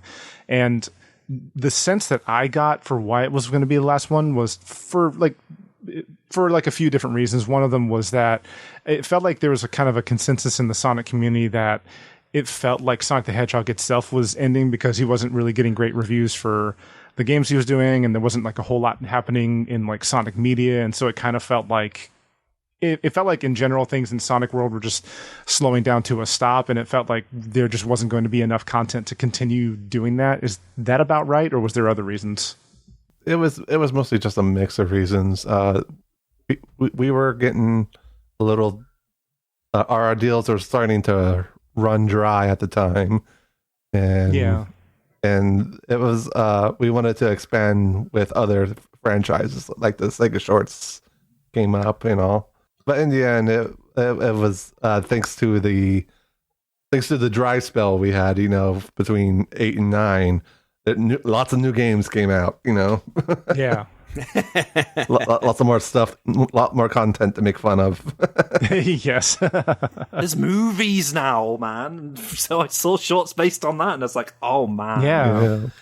Yeah, I think when we finished Volume 8, it's like, okay, that's done. We're not going to do any more because we don't want to. But what we realized over time was we just needed a little break. So then when we came back to it, it was strong. So that's all you need sometimes is when you're working on something for so long, you just need a little break and come back to it. Mm-hmm. Definitely. Just need to build up momentum at the bottom of that ramp before you come back up like Sonic. And I think that there's something beautiful about just having so many new artists come in that have completely different ideas and takes compared to all of us old heads who, have been doing it since time immemorial. And I think I just think that that's really beautiful that there's so many like talented animators with great ideas to, become part of this project that is almost 20 years old now. Yeah. I know. So many stand out that I was, honored to still be asked to do voices for. But I love just to point out, like, MD Sonic's pinball and Sonic Adventure short. I love the Tails with the little kitty face at the pinball controls. It's so cute. The short that really got me laughing last night was Shunk's short with Knuckles and Rouge at the altar with the Master Emerald, and Rouge with just the emerald-shaped head, and it's just like the art style's already great. Did you take the emerald? What? I don't know what you're talking about. It's so good. I still get a laugh out of the astronaut on the moon. Oh yeah. That's a good one. I love that. Yeah, like NASA's just now getting around to landing on the moon as the Eclipse cannon fires. I also love the fact that like in Volume 9, which has happened so much farther down the line than, of course, the original one, or in like the original like 4 or 5, like we still get a short of just making fun about the whole Knuckles, Archie, Echidna family line and just all that craziness. The fact that they even got, echidnas from other series in there too. Like I want to say I saw a Dr. Zachary in there. Yeah. Yep.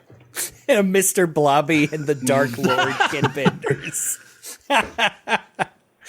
Oh, I love just all of the, like you said, all of the styles on display. Like I love Ring Starro's the not being getting thrown out of the club line. The guy incognito from the Simpsons bit, basically. Yes, exactly. It's still good. Getting thrown into the Sonic equivalent of Weenie Hut. And then you got Roger's short with the end not shutting up. Yeah. Oh, that's so funny. I'm the Alpha, the Omega, the a third word to make me sound cool. Yeah. I mean, I even love the, like you said, a new spin on character gets hurt, but the Sonic 06 Blaze trying to ascend dramatically and going through all of the junk floating in the air. And then the fact that we got Dubis Goobus for this one too, because like he was already pretty established on YouTube, and just the fact that he wanted to do, and I love his style and his sense of humor, and so I just thought that short as a whole was just so funny. I laughed my ass off with that. Yeah. Yeah, I think it deserved to have the first uncensored fuck in Sonic shorts as well. Yeah. Just the constant, with her permission, I consent. Added so much to it. I love it. Also, I gotta say, Wax, I love the credit sequence for this particular volume. I thought that was a really brilliant idea. Yeah. The CCTV of just everything happening. Yeah, that was fun to do. I just love doing stuff when it's related to Station Square. Mm-hmm. Oh yeah, we can't forget Lythero as pretty much a portal guy. Yeah, you just basically wanted me to do a Stephen Merchant Wheatley for the Strider. Oh yeah, to come back to do something for this. Yeah, you did a great job voicing him. Put this platform that doesn't really do anything. West Country accent was very inconsistent, but it was fun doing that.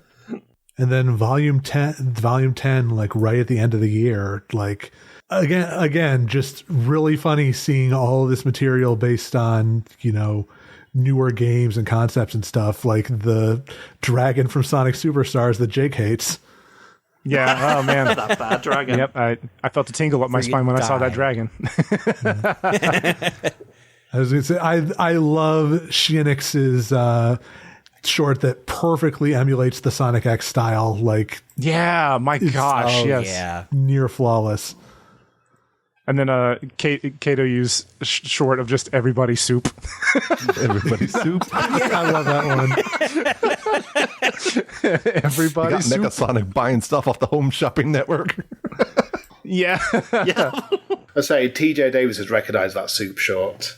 Oh really? gosh. That's great. That's awesome.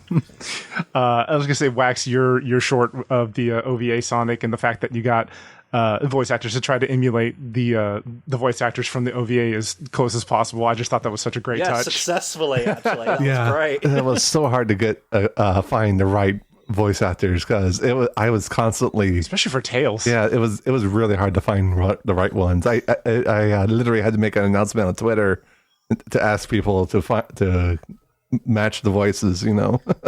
Do we have an actor who has a cold at the moment? We need Tails for this. I think the name of this creator is Sonic's Egamus, something like that. But the boxing ring one, I love just the deep voice for Cream. That one was glorious. Boozerman extending out to having Knuckles and Rouge about to have sex this time. Yeah. Really flexing, trying something different. But Vector's here, and that's what's most important. Yes. Always. And with the end of that short, I had to make sure the Sonic shorts had that edginess to it, so it didn't fall into the made-for-kids category like a lot of Sonic cartoons do. So I ended up with Vector getting a shard up his arse. You took one for the team.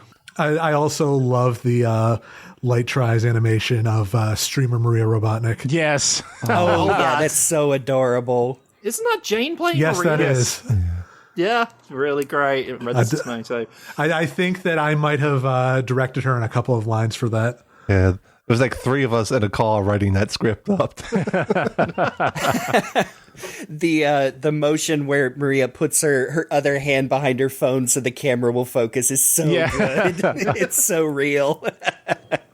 Yeah, it was real good. I just love the delivery on. Did you guys fucking dox me? Just a lot of really good ones in this volume. Like I didn't mention it before, but the one with Sonic falling in the sewers in Casino Nights. Oh yeah, that Jeremy did a voice in. Oh yeah. It was it was CJ. Yeah, man. Like I said, all these. It's his birthday the other day. Oh yay! Like I said, so many of these folks are so great to work with, and it's much easier because they just ping me on Discord. But yeah, I love the fact that so many of these animators just know like exactly what they want from not only the animation but from like the actors as well. And I remember CJ gave me like a whole animatic and like prelay, and I'm asked for some retakes, awesome. And I'm like, oh hell yeah, this is we're really doing this it. Is happening. It's Sonic Shorts, we're back, baby. I love how Soda Cloud drew Big the Cat in that first short. Just this like giant solid unit of a Big. The perfect cast. I'm really stunned seeing like how many people are good at this now. It's not to say no one was back in the day, but it's like these folks know what they're doing with animation. They're not having to be constrained to Flash and are learning how to use it as they go. These are people who have been practicing this for a long time. So the bar of quality has gotten so high now, and I'm so impressed with everything I saw in 9 and 10. Yeah, like just at the end of watching 10, I just can't help but be struck with like, like the new artists who are new to volume 9 and 10, like just how good their styles are, but also the people who've been continuing doing this since, like volume 2 or 3 or 4 who are still doing this, like just seeing their art style and their animation skills improve like over and over. And it's such a cool way to go through the years and sort of recap how people have grown and how I enjoy it so much. It makes me happy. And still hearing Jeremy's voice throughout. That's the important thing. Yes. Also that too. Yes. I'll share a little thing. Now, I don't remember who it was. I think it was one of the new volumes where I did send them some lines, and they again very politely came back and asked me to do a few more takes because there was like, oh, it sounds a little different. And I did listen to them back. And I'm like, oh my God, my voice has changed so much. Yeah. Oh no, I have to live up to their expectations. Come on, Game Buddy, you got to try harder than that. Get a balloon from Dollar Tree and suck in the helium. Oh, yeah, a little bit. Maybe a little Go bit. spend a little time around other people from your part of the country, learn how to get that twang back. And then there's another one where I really like the credit sequence with, Cream hang out with all these characters and all these different animators do the just really clever. I know, like you said, just because of the passage of time, like it just makes me so happy to see, oh yeah, there's our Ray and Mighty, and then also, Tangle and Whisper and all of these characters that weren't in previous volumes because they didn't exist yet. So good though. Yeah, that is basically us caught up to all of the Sonic shorts, and what a legacy. Not to be confused with Sonic Legacy, but what a legacy. But this is such a, it really, I mean this sincerely, this was a joy to go through all of these. And then I don't think I mentioned it yet, but like Sonic Shorts 10, I actually hadn't had the chance to finish watching it until just last night for the first time. So I'm very fresh on that one. So it's just, man, I can't help but just be so nostalgically happy in a positive way about thinking back to like the forum days, the Skype days, all of our calls, all the stuff we did in between everything. And just, I'll be mushy for a second. I'm so very sincerely thankful to be able to call y'all my friends and still the fact that we still talk, regularly and that we're all still connected. And I'll physically fight anybody who says, oh, online friends aren't real. Like I'll give you a wedgie, nerd. All credit in the world to you guys, Wax and Booze, for getting all of this off the ground, without which, not just this, but so many other things would not exist to this day. So thank you guys for, bringing everything together. Absolutely. Echoed as well. And kept it going. Like I said, there's a Discord now, for, pulling together new ideas, wink, wink.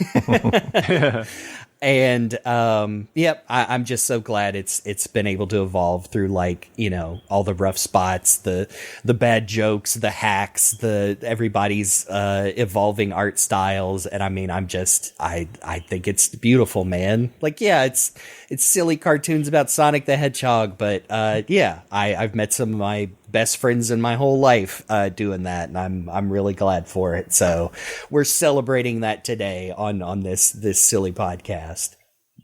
Which also wouldn't have happened if not for this collab. So that's true. Isn't that great? Yeah, It exactly. all comes back to this.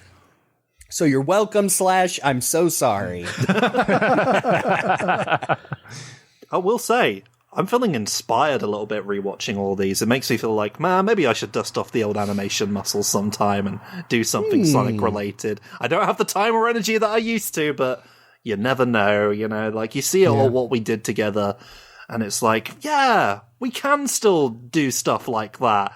Maybe I'll think about it. That's for sure.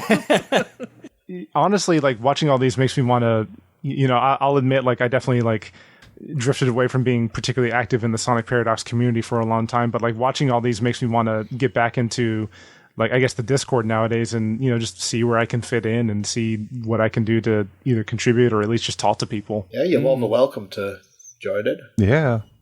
Oh yeah. I know, especially again, it's such a nice just community of folks that just you post ideas and people offer suggestions. It's really great. I know that happened to what was it? Not too long ago, I pitched a short, not to animate or voice in, but I wrote one, and I'm like, hey, here's an idea if anyone wants to punch it up, and I think someone did. Nice. I remember I did a short little animation for Volume 8 that never got used of Robotnik hitting a vending machine 8 times and it exploding. That I remember. I remember that. Yeah. Mm-hmm. Maybe it's time to go back and do that again from scratch. I mean, if my old abandoned animatic can get turned into a credit segment, you never know. You know?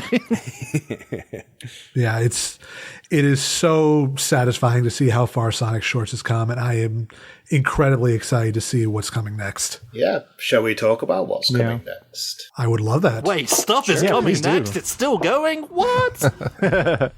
Well, up next we got the Casino Calamity. Hopefully it'll be out by the time this episode comes out. And then we have Sonic Shorts Volume 11. I'm so excited. How many shorts do you have planned for that, just to give us an idea of how much to expect? Well, we usually try to keep it around, get around 15 to 20 shorts. I think we're still a ways off. I think we're like a little under half. So it's still got a ways to go. Okay. Am I going to have to dust off the old animation equipment and maybe... Well, we'll see. We'll see. I mean, I would love that. You got me thinking about it now. Yeah, the shorts are slowly getting done. It will come out eventually. I'm not sure when, but it will. You know, if there's one thing I've learned from going back through all these, it's that, you know, you can take as much time as you want, because in the end, it's going to be worth it. Mm-hmm. The best thing about the shorts, even if you don't get it done in time for the volume, I can easily get into the next volume. Exactly. Yeah. Yep. That's the spirit of it. Yeah, and I'm leading a new collaboration, Sonic Shorts 3D. Oh, yes. Oh, I know that's Ooh. been talked about for a while. I'm so excited to see that finally come together. So it's going to be straight up 3D Sonic Shorts? Sonic Shorts all animated in 3D. All new ideas. Oh, cool. Because we've had so many animators come in that do 3D animation and couldn't do 2D stuff and not be part of a collab. So I just thought I'll ask Wax, hey, what do you reckon to a 3D collab? He said, as long as you're willing to lead it, go for it. And I said, yep. And yeah, we're going for it last couple of years. And yeah, it's coming along well. And it should be premiering sometime in the first half of this year. Fantastic. Oh, interesting. Excellent. Awesome. I don't know if you guys have seen any of the stuff, but we've been previewing like 11 and Casino Calamity and from 3D shorts at the conventions we've been doing recently, and there is some phenomenal talent out there. Yeah, I'm really liking the way the 3D ones look. You know, it just makes me really happy that there is a vector, no pun intended, for, you know, really talented creators to like express themselves and, you know, get themselves out there through this ongoing project. And I'm so happy that people are still contributing to it and still like finding success through the shorts. Yeah, it's a good vector. But then we also have Vector's questionnaire. Oh, yeah, that's true. I forgot about that. Yeah, it's a little side project of mine. I thought people want more vector. I'll give them more vector, but I use an actual voice actor this time because I can't. Because you know, I'm not going to use AI to of course redo not. James. Even though it actually did start off that way, that was before I realised how, you know, immoral it was to do it. The moment I realised that, I, you know, scrapped the whole AI thing straight away and reached out. I think a few of us did that. We were like, oh, this AI stuff sounds interesting. Oh, wait a minute, it's morally corrupt and bad. Never mind. Yeah. Right.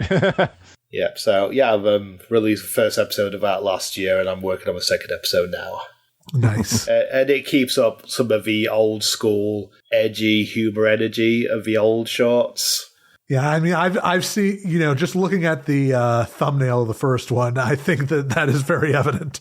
I'm glad Vector is still here to make sure that none of this gets classed as for kids. You know, that's the purpose he serves. That's my intention. Yes. And Sonic Legacy is also doing their issues. I think they're currently doing a issue 7 dub at the moment. Yeah, they are coming along. Yeah. Like they have been working at a steady pace. And I also got my Sonic Animated episode 2 being worked on. That's still a long ways off, though. Yeah. Yeah, there's a lot of good stuff coming from SP down the line, and I cannot wait for any of it. But that brings us to the end of that episode, our 100th episode of the podcast. It felt really appropriate to talk about Sonic Shorts that was so important to all of us and everything we've done on the internet. Thank you so much for joining us, Wax and Boozerman, as we rambled on for ages about things that we liked that we did a long time ago and other people did. As is the nature of a Sonic the Hedgehog podcast. Yeah. Yep. Well, it was a pleasure. Thanks for having us. If you've enjoyed that, you can find us all across the internet at various things like the socials and whatnot. You can find me, for example, at Fulero on most social media places, apart from the bad one. That's Fulero, that's Faulero. Love that jingle. You can find me on the socials as Rock the Jake, and you can find me on twitch.tv as Mr. Rock the Jake. You can find me all sorts of places at Cyberlink420. And you can find me on Blue Sky at jeremybaker.actor and around the rest of the web as GameBuddy, sometimes with a 123. You can find me in the Wax. Just Google search it and you'll find it. We are the Wax. We are all Wax. Find him in the Wax. Search the Wax and you'll find the Wax. As for me, I'm on most social media, so just search for Boozerman or Boozerman Productions and you'll find me predominantly on my YouTube channel and other places. And if we wanted to watch you wrestle, you'll have to come to the UK for that. But I will. Yeah. Come check out professional wrestler Boozerman in the UK specifically. Woo, yeah. And special thanks, as always, to Amy Waters for the use of our theme song for the album Gotta Go Slow, which we've been using for over 100 episodes now. Woo. Thank you so much, Amy, for your continued letting us use your song. You can check out more of her work on YouTube and Bandcamp. You can also find her on the socials at Amy Waters Music. And as regards to Bandcamp, well, you always say, if it's a Bandcamp Friday, be sure to pick up some of her work, because pretty much all the money goes to her. It's great. I love it when people I know get money. So do that, especially for this 100th episode, as we are thankful for that bit of music introducing us talking for a long, long time. And don't forget, and always remember to subscribe, review, share, etc. I don't know. Hey, as we got to 100 episodes, if you've enjoyed this, let other people know that we've been talking for 100 episodes. That might put them off, but it's fine. We're going to keep doing it. So it's not stopping. Vote 5. Yeah, vote 5. Vote 5. Vote 5. Yes, exactly. Wires everywhere. But next time, because we're still doing this, it's still going on. Yeah, next time, it's episode 101. What do you think we're doing? Next time, we're doing another newbie education episode as we get someone out there who doesn't know a lot about Sonic and telling them all about this mess. I swear to God, we're not a cult. We are indoctrinating them into the faith of Sonic the Hedgehog, and it's going to go well. But until we do that, I've been Fulero. I've been Rock the Jake. I'm Cyberlink. I'm GameBuddy. I'm the Wax. And I'm Boozerman. And remember, to get through tight spaces, press the circle button to slide. Words to live by. It could not be anything else. This has been The Hill is Always Greener for the 100th time, and we will see you on the other side of the hundreds, I guess.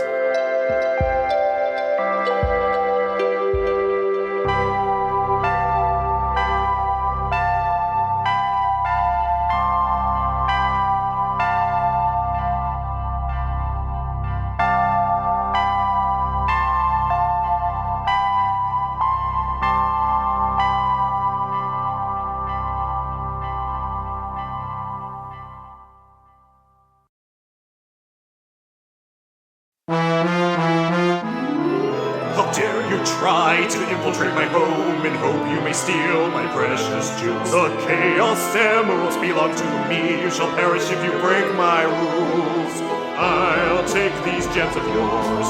See how you like it yourself. Now leave this island, you spiky little fiend, if you know what's good for your health. Give those back. No!